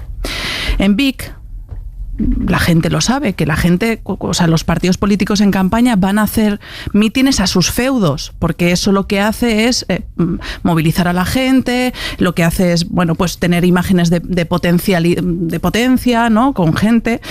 Vox en Vic tuvo 567 votos, un 3,67%. Da igual, no iban a buscar los votos de Vic, no iban a hablarles a esos 567 personas, no. Iban a ser escoltados por los Mossos d'Esquadra, con quienes previamente habían tenido una reunión, Àngels. Se les dijo clarísimamente, y esto es información, se les dijo clarísimamente que no fueran a esa plaza porque no podían garantizar su seguridad, porque había muchas callejuelas, que por favor, si querían hacer un acto en Vic, se circunscribieran a determinados sitios más abiertos, donde el cordón policial era más posible, etcétera, etcétera. Ayer, Cruz Morcillo, ABC, fuentes policiales, determinadas actitudes, sobre todo aquellas que produjeron al no seguir las indicaciones de los agentes que velaban por la seguridad, ponen en riesgo el trabajo y la integridad de los propios policías. Fuentes policiales. Si Abascal no hubiera hecho de policía, tal vez no hubiera habido 21 agentes heridos. Y esto no es ultraizquierda. Estos son los policías evidenciando que Vox hace una campaña de provocación, porque para la gente de Vallecas, que tiene 3 años menos de esperanza de vida que el resto de Madrid, que le dobla el paro, cuyas rentas también son absolutamente incomparables con las de Retiro, Salamanca, Chamberí, cuya esperanza de vida, como he dicho, es menor, cuyos contagios por el virus son absolutamente mayores, porque tiene unas condiciones de vida mucho peores que otra Madrid, porque en Madrid no hay una Madrid, hay 2 Madrids. Lo cogen de atrecho para su provocación. Un momento, que voy con Emilio y luego Emilio. Sí, yo a propósito de lo que decía Nacho, me venía a la memoria una frase que leí hace mucho tiempo de Román Roland, que decía: ¿debemos tolerar la intolerancia de los demás? No hay respuesta. Yo creo que dialécticamente no debemos tolerarla. Si alguien dice algo que sea intolerable, debemos criticarle y debemos saltar. Lo que ocurre es que vivimos en un país libre y siempre, dentro de los límites de la ley, la gente puede decir cosas que nos resultan radicalmente contrarias a lo que nosotros pensamos. Y ahí está la clave de la historia. Lo que ha ocurrido en el Parlamento es una cosa que va contra el sentido común, incluso contra el sentido común gramatical. Señora Presidente, pero si eso es una contradicción in terminis, ¿comprendes? Y con lo que está cayendo en nuestro país es ganas de desviar la atención. Está claro que desde la Constitución del 78 los hombres y las mujeres tenemos los mismos derechos. Eso no se consigue de un día para otro, pero en fin, algo hemos evolucionado y algo hemos conseguido en los últimos 40 y tantos años. Y respecto al asunto de Vallecas, que ha sacado Verónica, yo no coincido en alguna de las cosas que ha dicho, ¿no? Hay un hecho evidente, y es que desde la primavera del año 1977 los españoles, sean quienes sean, están en su legítimo derecho de ir a donde les parezca para expresar sus opiniones dentro de la ley.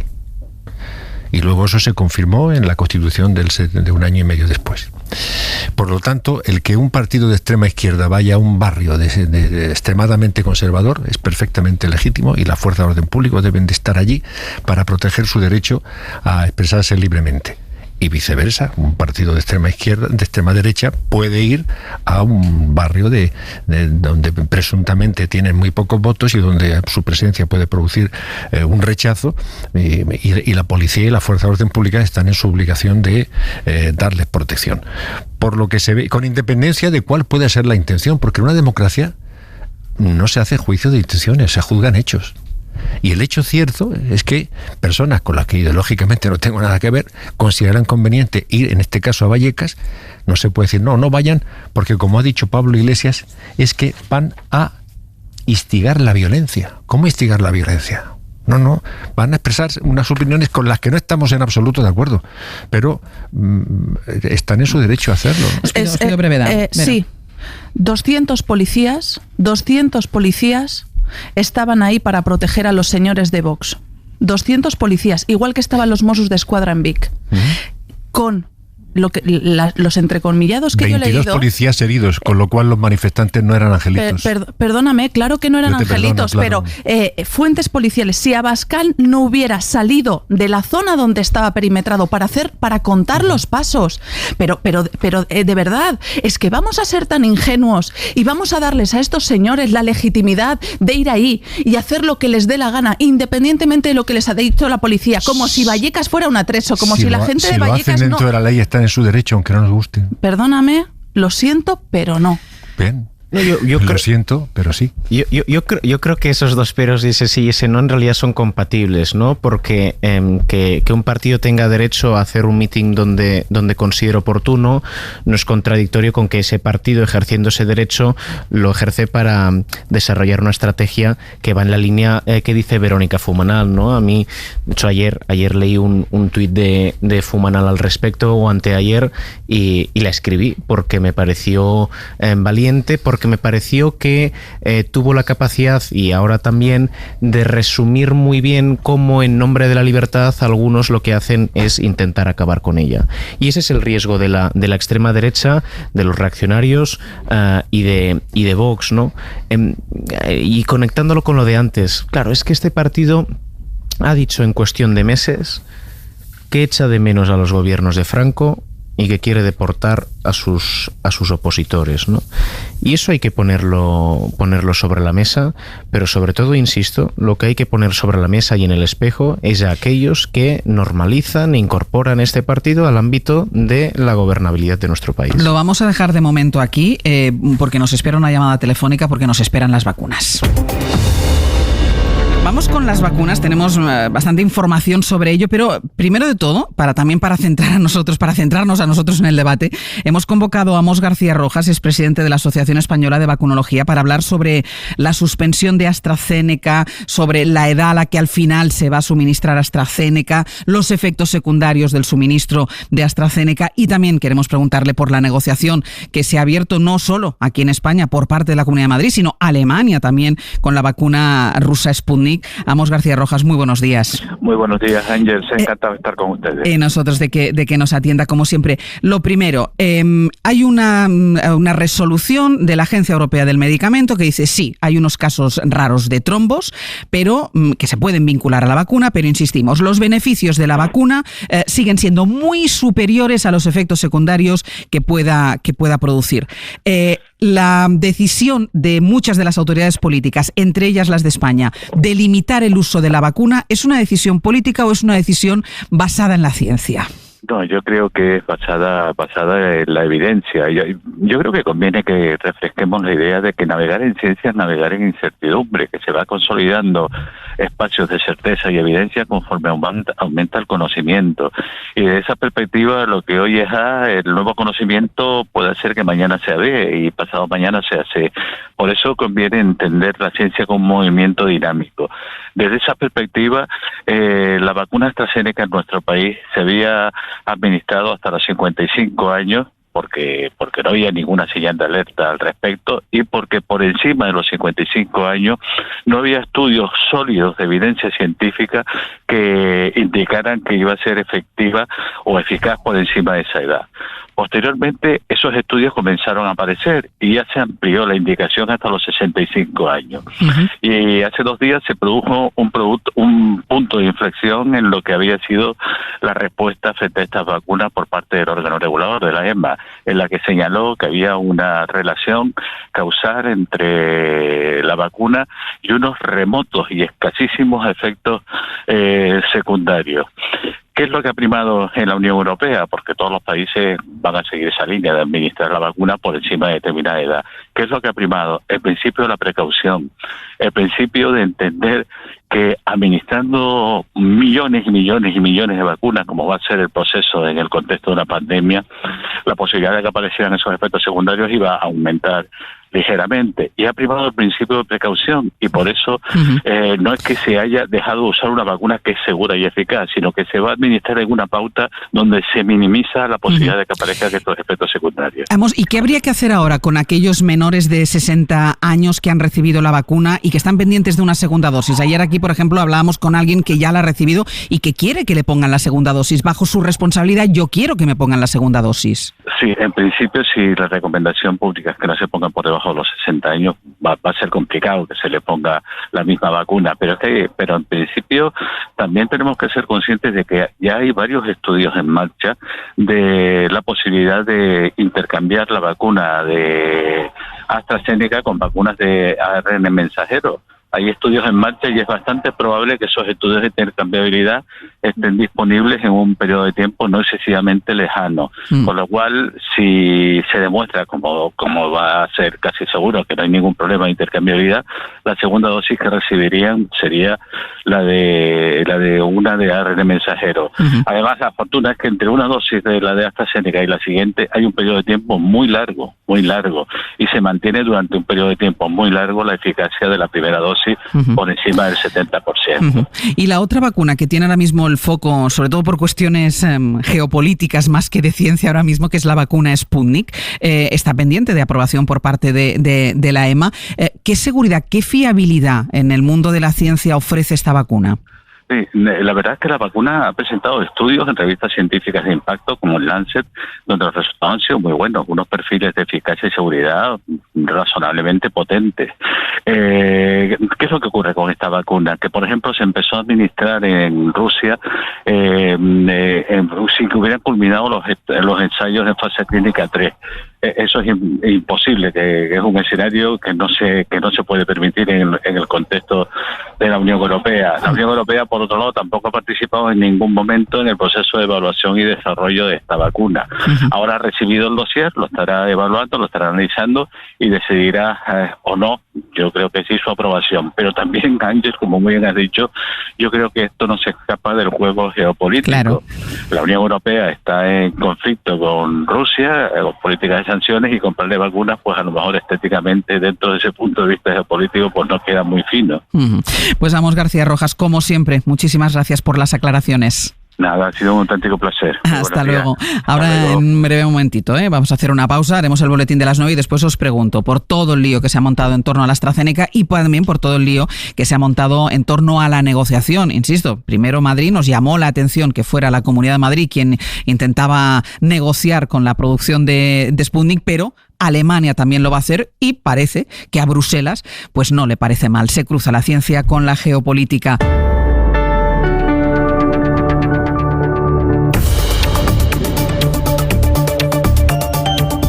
Abierto Verónica Fumanal, Emilio Contreras y Nacho Corredor. Vamos a seguir con todo el lío con las vacunas de AstraZeneca después de haber escuchado a Amos García Rojas, porque hay una novedad de las últimas horas, de ayer por la tarde. Ya sabíamos, porque anteayer se decidió así, que la vacuna de AstraZeneca no se iba a suministrar a los menores de 60 años, pero el tope por arriba lo hemos conocido en las últimas horas porque se va a utilizar en la franja de edad entre 60 y 69 años. Mariola Lourido, buenos días. ¿Qué tal, Andrés? Buenos días. Así que lo primero es preguntarte, ¿cómo se va a organizar la administración de las vacunas por grupos de edad? Pues mira, después de incumplirse el primer objetivo, Sanidad y las comunidades autónomas nos dijeron que esta semana todos los mayores de 80 años estarían vacunados con al menos la primera dosis, y no es así. Están en el 87% y únicamente Andalucía se acerca al 100%, está prácticamente en el 98%. La pauta completa de los mayores de 80 años solo la han recibido la mitad. Grupo de edad de 70 a 79 años, que es también un grupo de riesgo importante, es el menos inmunizado, apenas el 9% de los 4 millones. Ayer, en la Comisión de Salud Pública, se descartó para ellos la vacuna de AstraZeneca, como pedían los expertos. Se les va a poner Pfizer y Moderna, pero tendrán que esperar, claro, a que se termine con los mayores de 80 años. Y también tendrán que aguardar, porque iban a la vez con los mayores de 70 años, los enfermos con patologías graves. Estamos hablando de trasplantados o de pacientes con cáncer. Con AstraZeneca están vacunadas 2.300.000 personas. Ni Sanidad ni las comunidades autónomas especifican cuántos menores de 60 se han quedado en esta situación, ¿no?, de incertidumbre con la primera dosis puesta, y no se sabe qué se va a hacer con ellos todavía. La franja de edad de 60 a 69 años, que ahora es el único grupo al que se le va a poner AstraZeneca, están vacunados con una dosis más de 1 millón de los 5 millones que componen este colectivo. Primero se va a acabar de vacunar al tramo de 60 y 65 años, que ya se está inmunizando, ya se está poniendo las primeras dosis, y después se irá completando hasta los 69. Y luego tenemos la vacuna de Janssen. La primera entrega va a llegar ya la próxima semana. El 15 dijeron. Sí, exactamente. El 15 dijo la ministra, bueno, el otro día Pedro creo que dijo el 14, pero bueno, la próxima semana llegan ya las primeras 300.000 dosis, pero las autoridades sanitarias no han concretado todavía a quién se va a aplicar esta vacuna, a quién se le va a poner. En la estrategia de vacunación se dice que se va a priorizar con Janssen, que es de una sola dosis, Ángels, se va a priorizar a los grupos de mayor edad, a los grupos que ya están recibiendo también Pfizer y Moderna. Bueno, la buena noticia, de momento el ritmo, que también varía, depende de las comunidades, pero la buena noticia, y la comentábamos a las 6 para abrir, al menos abrir un viernes con una buena noticia, es que ayer se volvió a alcanzar un récord en la administración de la vacuna, más de 450.000 dosis en un solo día. Bueno, se va adquiriendo esa famosa velocidad de crucero de la que ya hablaba el ministro, que ya no es ministro. Sí, y que la verdad es que no lo ha vuelto a repetir la ministra Darias. Ajá. Pero sí es verdad que esta semana el impulso ha sido muy grande, enorme. Desde el lunes, lo comentábamos antes, se han puesto más de 1 millón de dosis. Así que, bueno, vemos que España está capacitada, ¿no? El Sistema Nacional de Salud está capacitado para poner 1 millón. E incluso más, porque faltan por conocer los datos de hoy. Nunca se había llegado a esta cifra récord. Récord fue también, marcó también el dato de ayer, lo decías, 453.000 inyecciones administradas en un solo día. Tenemos ya 3 millones de personas inmunizadas con la pauta completa, con las 2 dosis. Esto supone el 6% de toda la población. El 14%, que son casi 7 millones, han recibido al menos una inyección. Y a lo largo de esta semana sí se ha notado que han llegado vacunas de AstraZeneca, porque se han puesto 500.000 de dosis de AstraZeneca, algo más de 500.000 de Pfizer, y de Moderna muy poquitas, 30.000. Y de Moderna, precisamente hoy se van a repartir las 300.000 dosis que llegaron ayer, se van a repartir entre las comunidades autónomas. Mira, espérate un momento, porque le preguntábamos antes también, te preguntaba también a ti, decíamos que puede pasar con la segunda dosis de aquellos menores de 60 años que han recibido la primera dosis de AstraZeneca. Se lo preguntábamos al presidente de la Asociación Española de Vacunología, decía, bueno, se va a ver, porque hay estudios que avalan la posibilidad de que la segunda dosis sea de una vacuna diferente a la primera, es decir, que puedan recibir una segunda dosis de Pfizer y de Moderna, y en este sentido hay novedad en Francia. Sí, el ministro de Sanidad francés, en una entrevista esta mañana en un medio de comunicación de su país, ha anunciado que su país ha decidido que a las más de 500.000 personas que han recibido una dosis de AstraZeneca se les va a poner una segunda dosis de Pfizer o de Moderna. Algunos de los expertos hospitalarios de ese país, de Francia, aseguran que mezclar esas 2 dosis tiene efectos beneficiosos, es la conclusión a la que han llegado, y que no inyectar una segunda dosis a quienes han recibido una primera de AstraZeneca limita la inmunización, que evidentemente no llega a ser total. Pues veremos si Francia, Mario, la va marcando el camino de lo que hay que hacer con estas personas que se han quedado con solo una dosis.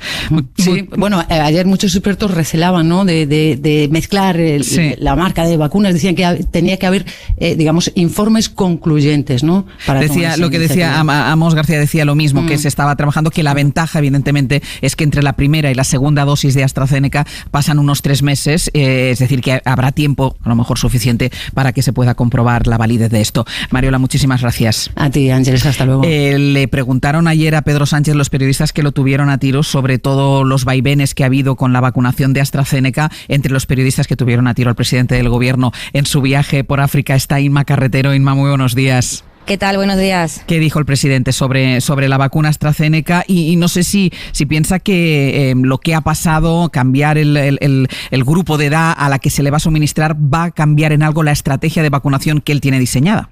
Para nada, él está tranquilo con el cumplimiento de la hoja de ruta. Nos dijo que sin AstraZeneca, entre abril y finales de septiembre, España va a recibir 78.000 millones de dosis. La verdad es que lo vimos muy confiado en ello, porque dice que van a llegar vacunas, además de distintos laboratorios, además del aumento de la capacidad de producción de Pfizer, Janssen el día 15, como comentó CureVac después.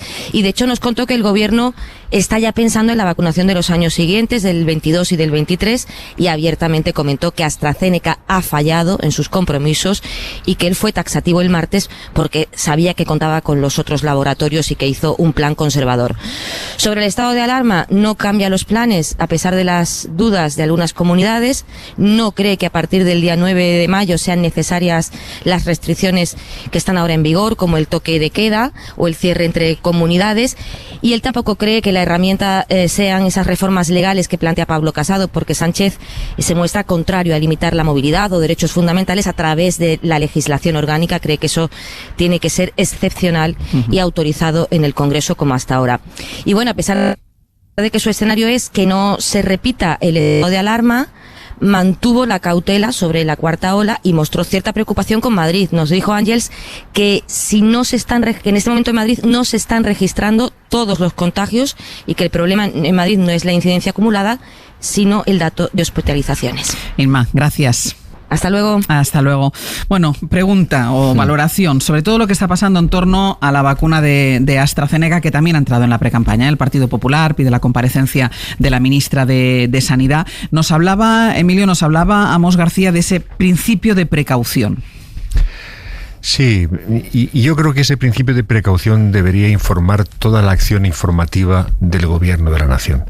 Porque si en las últimas semanas se han dado edades tope diferentes, de 80, de 65, 60 y ayer de 69 años, eso produce un cierto desconcierto y una cierta desconfianza en la ciudadanía. Porque tenemos que ser conscientes de que cualquier medicamento, para ser definitivamente autorizado y que se pueda vender y se pueda aplicar en la población en todo el mundo, requiere unos periodos de tiempo y de ensayo de los que no ha dispuesto esta vacuna, porque la urgencia y la gravedad de la pandemia ha hecho que se fuercen los plazos de prueba, ¿no? Y en consecuencia, pues las consecuencias secundarias y los efectos secundarios de estas vacunas pues no están controlados del todo, ¿no? Y eso es lo que hace que pues una parte de la ciudadanía tenga sus problemas, como cuando le dicen, mire usted, es que ya no sabemos si le van a suministrar la segunda dosis o le vamos a suministrar otra. Eso produce un cierto desconcierto. Por lo tanto, yo creo que, aunque en la vida política es muy bueno ser voluntarista porque eso te da fuerza y te ayuda a llegar, cuando se trata de comunicar y de informar al país sobre una epidemia de la gravedad de la que estamos sufriendo, hay que ser muy cautos. Hay que ser muy prudentes, no asumir grandes compromisos y partir de la realidad de que estamos sobre algo que es muy mutante, muy nuevo, muy reciente, y que hay que estar llenos de cautela y de prudencia. Y por lo tanto, comprometerse con grandes cifras, con grandes fechas, con grandes dominios, tiene el riesgo de que luego a lo mejor te la tengas que tragar. Sobre la cuestión esta de AstraZeneca, la verdad es que no deja de sorprender que parece que hay un pulso entre lo que es la opinión pública y la ciencia en estos momentos.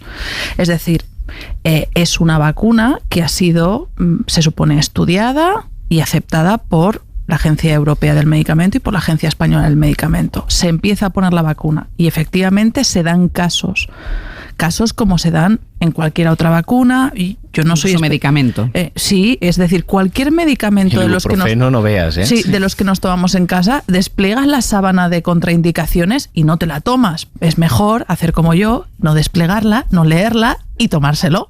Y así es como la ciencia va evolucionando, no gracias a la ciencia y no gracias a la suspicacia. ¿Qué pasa? A mí en esta ocasión me parece que estamos ante un tema de comunicación en estado puro, que la presión del foco mediático que evidencia que existen algunos casos que genera contraindicaciones, genera una presión sobre las instituciones en un momento donde ya sabemos que las redes sociales determinan cuestiones políticas, donde la opinión pública determina cuestiones políticas, y los gobiernos en cascada se van como escondiendo, ¿no? La Agencia Europea del Medicamento no es concluyente y ante su falta de conclusión todos los gobiernos dicen, uy, pues yo a ver quién la retira primero. Y si la retira el de al lado, no vaya a ser que a mí me salga un caso y a mí me culpabilicen de esto. Pero es que la ciencia es clara. Dicen, por supuesto que cualquier medicación tiene su riesgo, pero es que el no tomarla, es que el no vacunarse, lo que implica son lo que hemos estado viendo durante un año, claro, muertos y fallecidos. Esta es la tesis de la Agencia Europea del Medicamento, que en ningún momento ha limitado por edades el uso de AstraZeneca. Efectivamente. Ha relacionado algunos casos raros de trombos con el suministro de la vacuna, pero insiste en que los beneficios son infinitamente mayores. Y entonces el Estado, en el gobierno de España en este caso, un día dice hasta los 65 y al día siguiente dice hasta los 69. ¿Qué pensará la gente cuando ya dice a mí me han puesto la vacuna, entre comillas, claro, la mala? A ver, la ciencia, por suerte o por desgracia para algunos, no se basa en revelaciones divinas, ¿no?, que siempre ofrecen una respuesta muy contundente. Y Eva Baroja y José Miguel Contreras lo resumen bien en el diario.es, en línea con algo que decía Fumanal. Dicen, la ciencia no ofrece verdades como puños y la política y la comunicación se llevan muy mal con esta falta de certezas. Por eso en este último año hemos visto cómo inicialmente el COVID era una gripe, cuando no había evidencia de otra cosa, o las mascarillas servían para no contagiar a los demás pero no para protegernos, cuando no había evidencia de otra cosa. ¿Quienes lo afirmaron mintieron? No. Compartieron las evidencias que tenían. La ciencia tiene un método falsable que puede evolucionar y eso es contradictorio con las certezas y más en un momento como este que necesitamos, ¿no? Pero no sé si hace un año, cuando morían cerca de 1.000 personas al día, teníamos muchas certezas tampoco sobre el hito que supone tener al menos 8 vacunas probadas en el mundo contra el COVID, fármacos que evitan la infección o que ayer en nuestro país hayan vacunado casi 500.000 de personas. Noticia de la primera semana de febrero de 2021, portal de Noticias News, Idafe Martín Pérez, titular: las previsiones de la Unión Europea de vacunación permitirían a España vacunar a 27 millones de personas hasta junio. Hoy, 9 de abril, 2 meses después, estamos siguiendo esas previsiones. Datos recopilados por Miguel Ángel Reynoso. Dosis de la vacuna contra el coronavirus administrada los últimos días. En Reino Unido, 779.000, 1.1% de la población. España, 790.000, 1.7% de la población. Desterremos, si esto es un tema de comunicación, tenemos un papel como prescriptores también para poner perspectiva a qué es lo que está ocurriendo. Y los gobiernos entiendo que tienen miedo porque el foco está en ellos, porque del éxito o fracaso de de cómo se gestiona esto va a depender su futuro y el de la lógica de la política en la que vivimos. Pero pongamos perspectiva.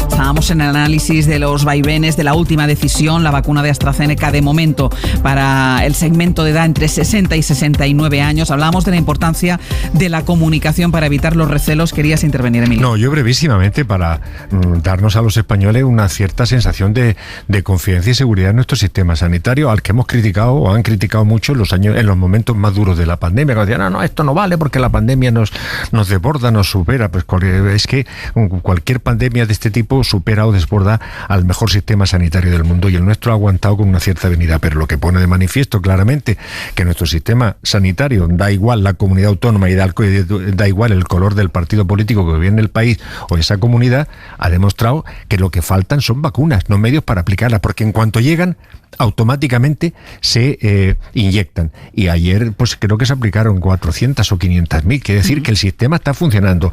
Las vacunas llegan de fuera y eso ya no depende de los gobiernos. Mira, el sistema sistema está funcionando, se han puesto las pilas prácticamente todas las comunidades autónomas en el suministro de la vacuna. Por ejemplo, Madrid, que hoy estrena un tercer punto de vacunación masiva. Habíamos visto el estadio El Wanda Metropolitano, habíamos visto el Hospital Isabel Zendal y hoy es el Withing Center, lo que antes se conocía como el Palacio de Deportes del centro de la ciudad. Y está Jorge García. Jorge, buenos días. ¿Qué tal? Buenos días. Dentro de 5 minutos aproximadamente empieza allí la vacunación. Sí, faltan solo 5 minutos y ya está todo preparado en estos vestíbulos. La veintena de puestos para recibir la vacuna. Se espera que más de 4.000 personas al día puedan ser inyectadas en este palacio de deportes y de conciertos, como decías, y que en palabras de su director acoge hoy su actuación más importante. En la calle llueve, la gente de la cola se resguarda bajo los soportales, todos tienen entre 60 y 65 años, van a recibir AstraZeneca. Aquí dentro, preparados, medio centenar de personas entre médicos, celadores y enfermeras jubiladas que se han presentado voluntarias. Vacunación de AstraZeneca en el Withing Center, segmento de edad 60-65 años, y entre las enfermeras jubiladas, Jorge, hay cierto malestar entre algunas de ellas porque ellas recibieron la vacuna ayer. Recibieron la primera dosis ayer jueves por la mañana. Algunas de estas, finalmente, estas voluntarias se han negado a venir por miedo a esos efectos secundarios, posibles efectos secundarios, o a no estar inmunizadas. La Consejería de Sanidad defiende que ya tienen anticuerpos, los expertos lo niegan y al menos las que están aquí nos cuentan que se encuentran bien, que no tienen síntomas y muestran ilusión porque dicen es momento de arrimar el hombro. Jorge, gracias. A ti.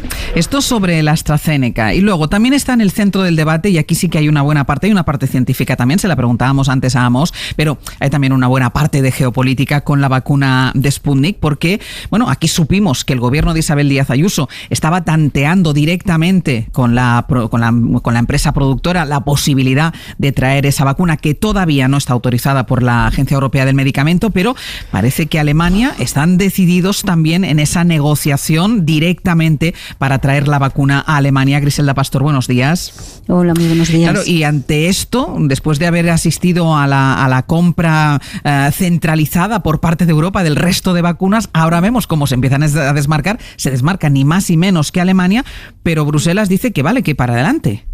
Sí, bueno, Alemania abre ahí una autopista a quien quiera seguir sus pasos y a la vez pues intenta apretar un poco los ritmos de la Agencia Europea del Medicamento, que tiene sobre la mesa el trabajo para ver qué pasa con la Sputnik, pero que está yendo muy lenta, ¿no? Un tema que cuestiona en cierta forma la política de la Comisión, aunque ya no lo acepte. Lo que sí dicen claramente en la Comisión es que no es necesario comprar nada. Donc, et pour conclure, n'oublions pas que notre stratégie. No hay que olvidar que nuestra estrategia nos ha permitido tener 2.600 millones de dosis para todos. Estas son las dosis totales de los acuerdos cerrados con las farmacéuticas a las que previamente se ha financiado. No hay que olvidar que la estrategia europea no ha pasado tan solo por las compras, sino por elegir una cartera de empresas farmacéuticas, de compañías a las que se ha incentivado con dinero público a cambio de esos precontratos por los que inicialmente tendrían que haber dado prioridad a los países de la Unión Europea en el reparto de dosis. No ha sido así, como hemos podido confirmar, a veces por problemas de producción y a veces no ha quedado claro por qué. Este es el pulso todavía abierto con AstraZeneca, una compañía a la que ahora se añaden todas las dudas que han abierto las conclusiones de la EMA al fijar por primera vez que hay efectos secundarios que no se habían constatado cuando se hicieron los primeros análisis, ¿no? Efectos que consideran de momento demasiado pequeños como para decidir retirar la vacuna o fijar ningún tipo de restricción, pero efectos secundarios que es en este tema pues un problema que a largo plazo podría convertirse en algo grave si no se aclara en las investigaciones que van a seguir a partir de este momento. Griselda, no te vayas muy lejos, que en un ratito te quiero preguntar por el otro frente que tiene abierto ahora mismo Bruselas, el famoso Sofagate. Aquí me quedo. No te vayas muy lejos, porque es que mientras tanto, ya que estamos hablando de la vacuna Sputnik, de la rusa, la conocemos como la rusa, quisiera saludar a María Sauquillo, que es la corresponsal del País en Moscú. María, ¿qué tal? Muy buenos días. Hola, muy buenos días, ¿cómo estáis? Muy bien. María, nos llama la atención porque aquí llevamos unos cuantos días hablando de la Sputnik y yo te leí esta mañana en El País y me llama la atención porque cuentas que el ritmo de vacunación con la Sputnik en Rusia va muy, muy lento. Sí, la verdad es que va bastante lento. Aquí, pues menos del 4% de la población se ha vacunado ya con las 2 dosis de la Sputnik V. Además, hay que tener en cuenta que aquí registraron otras 2 vacunas que es verdad que van todavía mucho más lentas y que todavía no se están implantando de manera general, pero sí, efectivamente, menos del 4% de la población se ha vacunado, que esa era además una de las cosas que se planteaban también en la Unión Europea, porque Rusia promociona su vacuna fuera mientras tienen pues millones de personas dentro de su vacuna. Y María, ¿cuál es la explicación? ¿Por qué hay tan poca gente vacunada en Rusia? ¿Por el sistema de vacunación? ¿Porque no hay manos suficientes? ¿Qué está pasando? Pues la verdad es que las razones son diversas. Una de ellas es que la producción empezó muy lenta.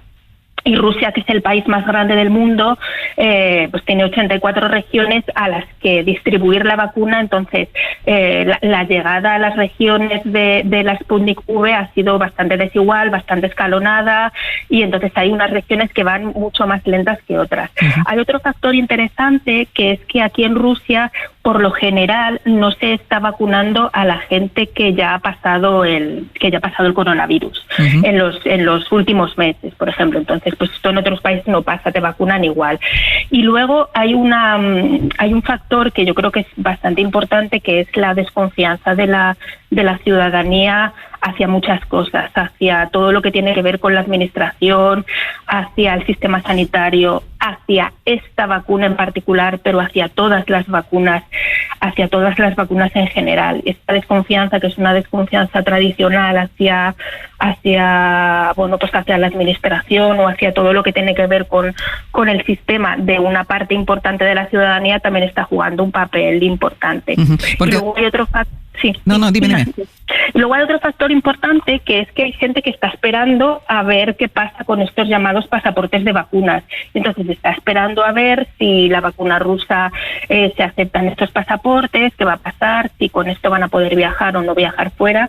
Y como, pues la gente ha perdido un poco el miedo en Rusia a la pandemia, y por eso mucha gente que no está vacunando. Claro, y es que hay otro elemento que te leía esta mañana que decías que ahí no se da cita, ¿no?, para la vacuna. Es decir, yo me quiero vacunar, me voy a un centro, yo no porque soy extranjera, pero un ruso se quiere vacunar, va a un centro de vacunación y se vacuna. No hay franjas de edad, no se está viviendo lo que estamos viviendo aquí. Sí, es un poco diferente en cada región, ¿no? Porque hay algunas que sí todavía lo están haciendo así, pero por ejemplo en Moscú y en San Petersburgo, en algunas otras regiones grandes, en las policlínicas, cosa que son como nuestros centros de salud, sí que te dan tu cita, te puedes inscribir, de hecho, además, por si acaso, pues para no esperar y tal, pero luego lo que han habilitado, que es muy interesante, son como puntos de vacunación móviles, y en Moscú, por ejemplo, los hay en los grandes almacenes GUM, que mucha gente que ha viajado a Moscú los conocerá, porque son estos almacenes lujosísimos, carísimos, que están en la Plaza Roja. Ahí han instalado un punto de vacunación en el que, pues la gente puede ir allí simplemente con sus documentos de identidad y sin cita recibir la vacuna. En la ópera, en el teatro, en algunos centros comerciales o supermercados han puesto esto un poco pues para que sea más fácil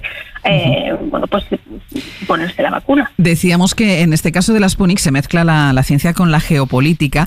¿Contrasta, María, el bajo ritmo de vacunación en Rusia con la propaganda que se hace de la exportación de la vacuna a otros países? Contrasta muchísimo, porque aquí en Rusia, los medios estatales que, a menudo se han referido a la vacuna Sputnik V como el Kalashnikov, ¿no? Han llegado a decir en antena que es sencilla, fiable, certera, y los medios estatales y el Fondo Ruso de Inversión Directa, que es un poco quien gestiona las exportaciones de la vacuna, se está ocupando un poco de los acuerdos, radian prácticamente cada nueva luz verde de las autoridades de algún país para la vacuna, prácticamente cada venta, y se ve como una cosa bastante importante, ¿no? Porque es una cuestión de devolver, que es un poco lo que quería el presidente ruso Vladimir Putin, de devolver la ciencia rusa como al primer nivel, que esa ha sido una de las grandes metas que él se puso, por ejemplo, en esta legislatura para lograr. Y eso, ¿Y tendría capacidad? Es decir, estamos viendo cómo están exportando otros países. Aquí vemos cómo en Europa empieza a haber interés por la Sputnik, que estamos contando a raíz de las negociaciones con Alemania. ¿Rusia tiene capacidad de producción suficiente para exportar tantas vacunas?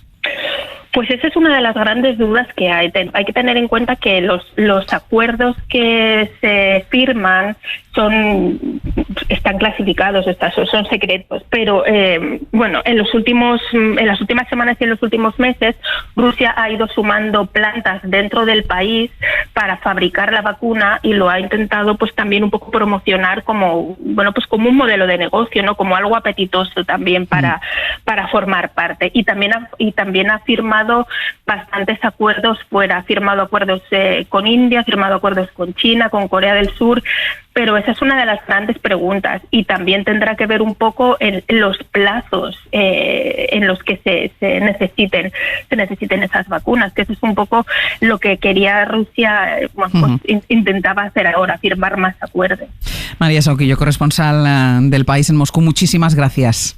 Muchísimas gracias a vosotros. Hasta luego, que tengas buen día. El señor Lobo, así lo llaman por ejemplo en el País, el señor Lobo de la industria de las vacunas europeas, es un comisario de mercado interior al que, pues no le habíamos prestado mucha atención hasta que se ha convertido en el que negocia la llegada de vacunas a Europa. Se llama Thierry Breton. Y es interesante el mensaje que él le está lanzando desde Europa. Viene a decir, en el hipotético caso, en el caso extremo de que tuviéramos que renunciar o que no se sirviera ni una sola de las dosis de la vacuna de AstraZeneca comprometidas, Europa todavía podría llegar al objetivo del 70% de la población inmunizada en verano. ¿Por qué? Porque dice, hemos comprado 420 millones de dosis hasta mediados del mes de julio. Si quitáramos los 70 millones de dosis que hemos comprado AstraZeneca, el resultado sería que con las que quedan todavía podríamos alcanzar ese objetivo del 70% de inmunización. Emilio, Alemania amenaza la unidad de acción en la compra de vacunas ahora con la Sputnik. Bruselas, que no negocia, que no está negociando con la vacuna que se produce en la Rusia de Putin, dice, pues con la Sputnik, una vez la autorice la EMA, la Agencia Europea del Medicamento, que cada país haga lo que quiera. Claro, esto es fruto del desconcierto y de la desconfianza que hay no ya en España, sino en el resto de Europa por la lenta llegada de las vacunas, ¿no? Porque Alemania como Estado ha dado un paso que dio hace unos días uno de los Länder, de las comunidades autónomas, para entendernos, que tiene Alemania, que es Baviera. Baviera dijo que ellos iban por su cuenta a negociarle esa compra, y eso revela una cierta salida a la desesperada, porque yo creo que lo que se está extendiendo es la opinión de que con la llegada de la AstraZeneca y la Pfizer y el resto, pues no es suficiente. No es suficiente y entonces se lanzan a buscar aquello que creen que pueden desesperadamente contribuir a resolver el problema. Porque claro, cuando el señor Lobo ha dicho que todos tranquilos porque Europa tiene compradas no sé cuántas vacunas, sí las tendrá compradas, pero tenemos la experiencia de que las compramos y no las traen. Claro. Con lo cual tenemos la duda más que razonable. Pero es que la duda va más allá después de haber oído a nuestra compañera en Moscú cuando ha dicho que solamente está vacunado el 4% de la población. Rusia... Y que hay dudas sobre la capacidad de producción. Claro, Rusia, así a bote pronto, tiene 150 millones de habitantes. Quiere decir que solamente están vacunados 6 millones. Y que además todos sabemos cuál es la capacidad industrial de Rusia y tenemos la duda más que razonable de que sean capaces de producir esa vacuna en las cantidades que necesitamos. Y además eso incide en lo que ahí ha dicho que es muy importante, y es que los rusos desconfían de su administración. ¿Por qué? Porque no lo olvidemos, esa administración es la heredera directa de la administración que cayó hundida y completamente desacreditada hace 30 años. Y estos son los herederos. Y hay un recuerdo bastante cercano del desastre que supuso la caída de esa administración. Y estos son herederos de ese desastre y por lo tanto la opinión pública pues no tiene ninguna confianza en que estos puedan funcionar porque son los herederos de los que no funcionaban y por eso se vinieron abajo. Paradójicamente a Ayuso, los herederos de la Unión Soviética sí que le generan mucho interés, ¿no? Hablábamos de comunicación, hablábamos de comunicación y vacunas, una previa muy rápida, porque en relación al tema de AstraZeneca, recordemos que durante un tiempo no fue AstraZeneca, sino la vacuna de Oxford, hasta que hubo problemas, y cuando empezó a haber problemas, AstraZeneca quiso cambiar el nombre a Vaxzevria y ya no han conseguido que dejemos de hablar de AstraZeneca, ¿no? La rusa se llama Sputnik, y se llama Sputnik en claro homenaje al contexto de la Guerra Fría y a la lucha entre Estados Unidos y Rusia por el espacio. Y desde luego para Rusia la vacuna es un elemento propagandístico y diplomático. Yo sigo al canal de Twitter de Sputnik y me ofrecen que si sigo al canal de Twitter se va a sortear unas vacunas en Rusia, y con unos jóvenes muy divertidos. Pues antes bebe un poquito de agua de Lourdes. Dicho eso, oye, yo comparto las críticas que se pueden hacer a la gestión de la vacunación por parte de la Unión Europea, ¿no? Pero del mismo motivo que lo comparto, pregunto, ¿cuál era la alternativa? Que cada país apostara al mejor postor. Si el Reino Unido ha podido torpedear el proceso de vacunación a la Unión Europea, ¿qué no podría haber hecho Estados Unidos o la Unión Europea o Rusia contra España, contra Portugal, contra Grecia, ¿no? Con lo cual, la compra centralizada por parte de la Unión Europea ha sido la mejor opción y la mejor alternativa para evitar desigualdades entre países en Europa, confrontación, desintegración y deslegitimación de un proyecto que tendría consecuencias en la vida material de muchas personas, y también ha sido la mejor alternativa a una pugna nacionalista, ¿no? El nacionalismo es la guerra, y más en un contexto que decía Mitterrand, y más en un contexto como este, en el que puede haber un juego de suma cero, o que me vacuno yo o que te vacunas tú. Y muy rápidamente, en relación a la decisión de Alemania, hombre, el contexto es que el partido de Merkel está teniendo unas expectativas electorales para las elecciones de los próximos meses muy preocupantes, que los verdes pueden hacer una coalición alternativa, que aunque en España se han pasado algunos diciendo que Sánchez era el desastre y el ridículo de Europa, es exactamente esa la opinión que tiene la oposición de Merkel en relación a Merkel, que los Länder están yendo por libre en Alemania, como está haciendo Isabel Díaz Ayuso con Sánchez, y que Alemania y Rusia tienen intereses en el ámbito de la energía compartidos y dependencias por parte de Alemania a Rusia que explican por qué se está explorando esa opción, ¿no? El gas. Rápido, lento, mucho, poco, ¿en base a qué? Es decir, estamos asistiendo a un proceso, y hay muchos que podemos decir lento o rápido, pero ¿en base a qué? A las expectativas que nos habían despertado. Bueno, yo creo que las expectativas, y en esta cuestión yo creo que el Brexit está dañando muchísimo a la Unión Europea. ¿Por qué? Porque la comparación más cercana es el Reino Unido. El Reino Unido es el cuarto en vacunación, y entonces los primeros ministros y presidentes de la Unión Europea, cada uno con las presiones que estaba hablando Nacho de su país, pues les entra el miedo. Y entonces es sálvese quien pueda. Entonces, en esta ocasión, me parece que Alemania ha roto un consenso, y no es menor que lo rompa Alemania, porque si lo rompe Hungría o lo rompe cualquiera de los otros países que ya estamos acostumbrados a que hagan la guerra por su lado, pues tendría una influencia mucho menor. Pero ahora, abriendo a Alemania la puerta de nosotros negociamos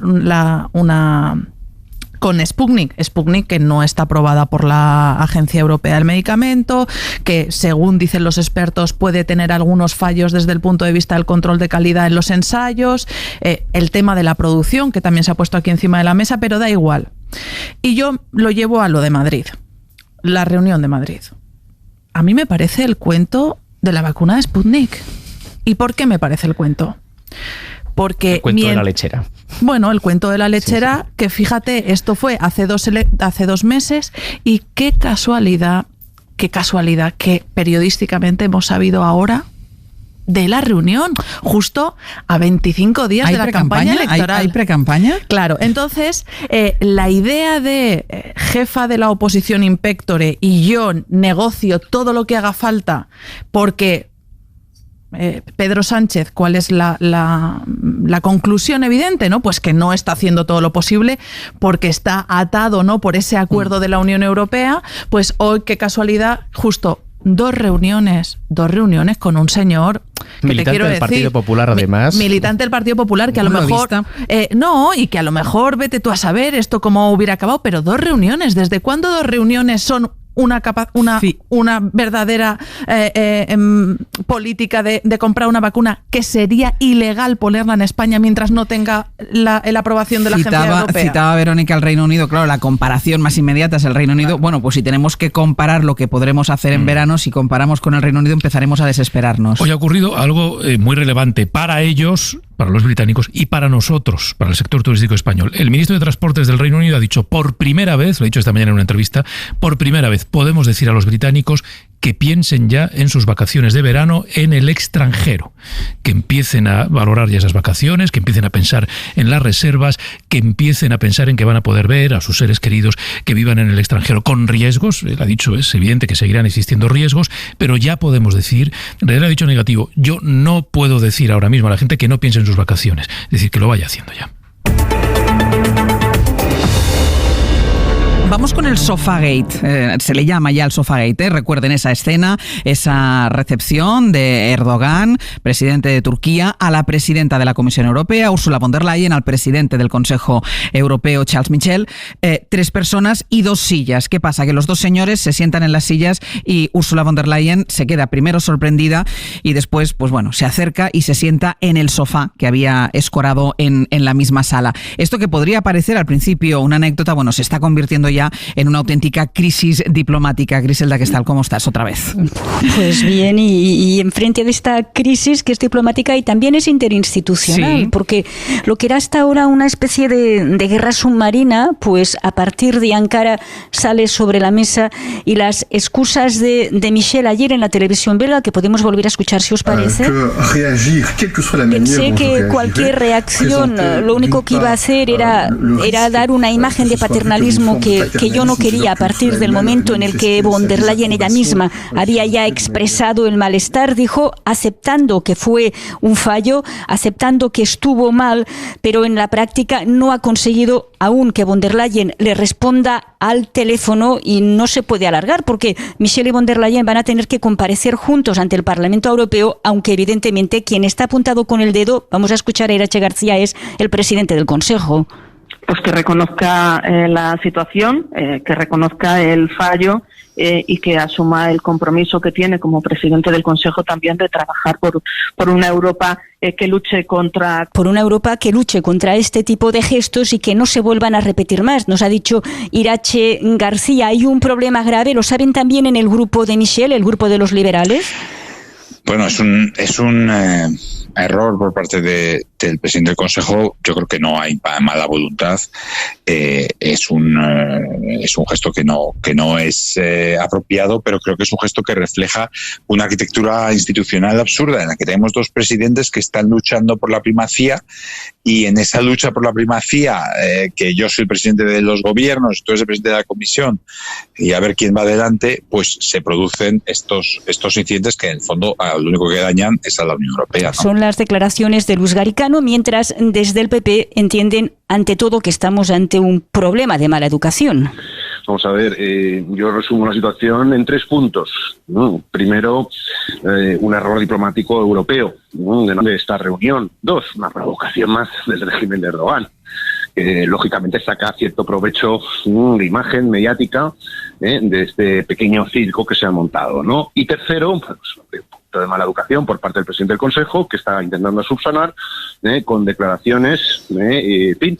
Sabéis que el régimen de Erdogan ha llamado a consultas a su embajador en Italia, ¿no? Después de que se le dijera que era eso, un dictador, aunque eso no impide que hay un problema interno en la Unión muy grave que para Ernest Urtasun, desde Los Verdes, implica que la situación de Michel es inadmisible. Bueno, la actitud del presidente del Consejo Europeo fue totalmente inaceptable, ¿no? Ante un desprecio machista tan notorio por parte de las autoridades turcas a través del protocolo de la presidenta de la Comisión, lo que debería haber hecho es no aceptarlo, decir que esa situación no era normal y que por favor fueran a buscar otra silla o corrigieran ese fallo de protocolo flagrante, ¿no? El problema es que mientras von der Leyen no respondía al teléfono, la imagen que está dando la Comisión, aunque no haga ningún tipo de declaración sobre eso, es que en la Comisión creen que la culpa está toda en la diplomacia del Consejo. Gracias, Griselda. Hasta luego.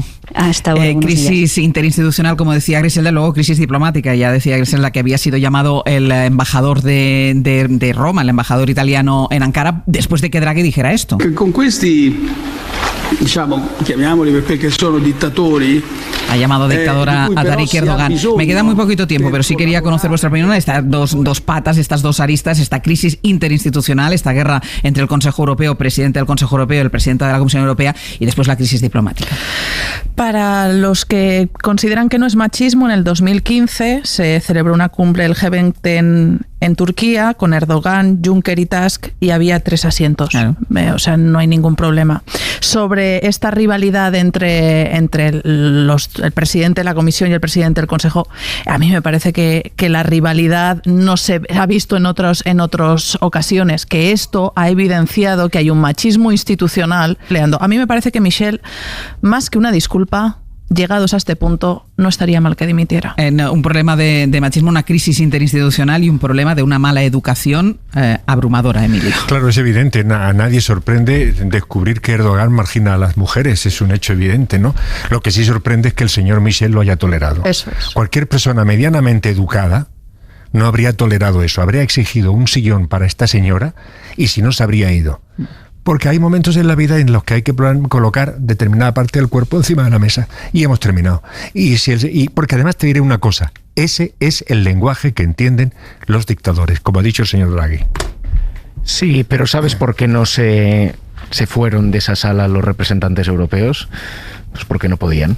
Porque las relaciones con Turquía son muy dependientes. Es el socio incómodo, pero necesario. También nos necesitan ellos a nosotros. Sí, y nuestro dinero. Ojo, que esos son intereses compartidos. Y esa foto visualizó las contradicciones en las que viven las relaciones internacionales. Yo comparto tu visión. De Erdogan yo no espero nada. De Michel sí que hubiera esperado alguna cosa más, ¿no?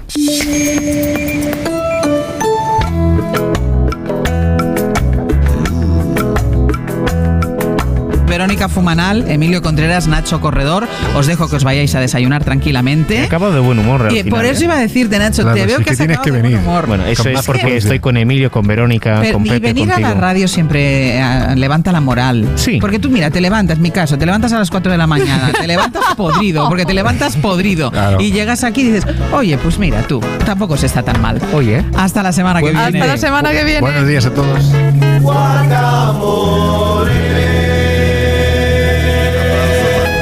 Suscríbete a Hoy por Hoy.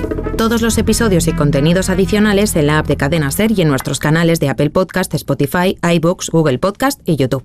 Escúchanos en directo en la SER de lunes a viernes a las 6 de la mañana. Cadena SER. La radio.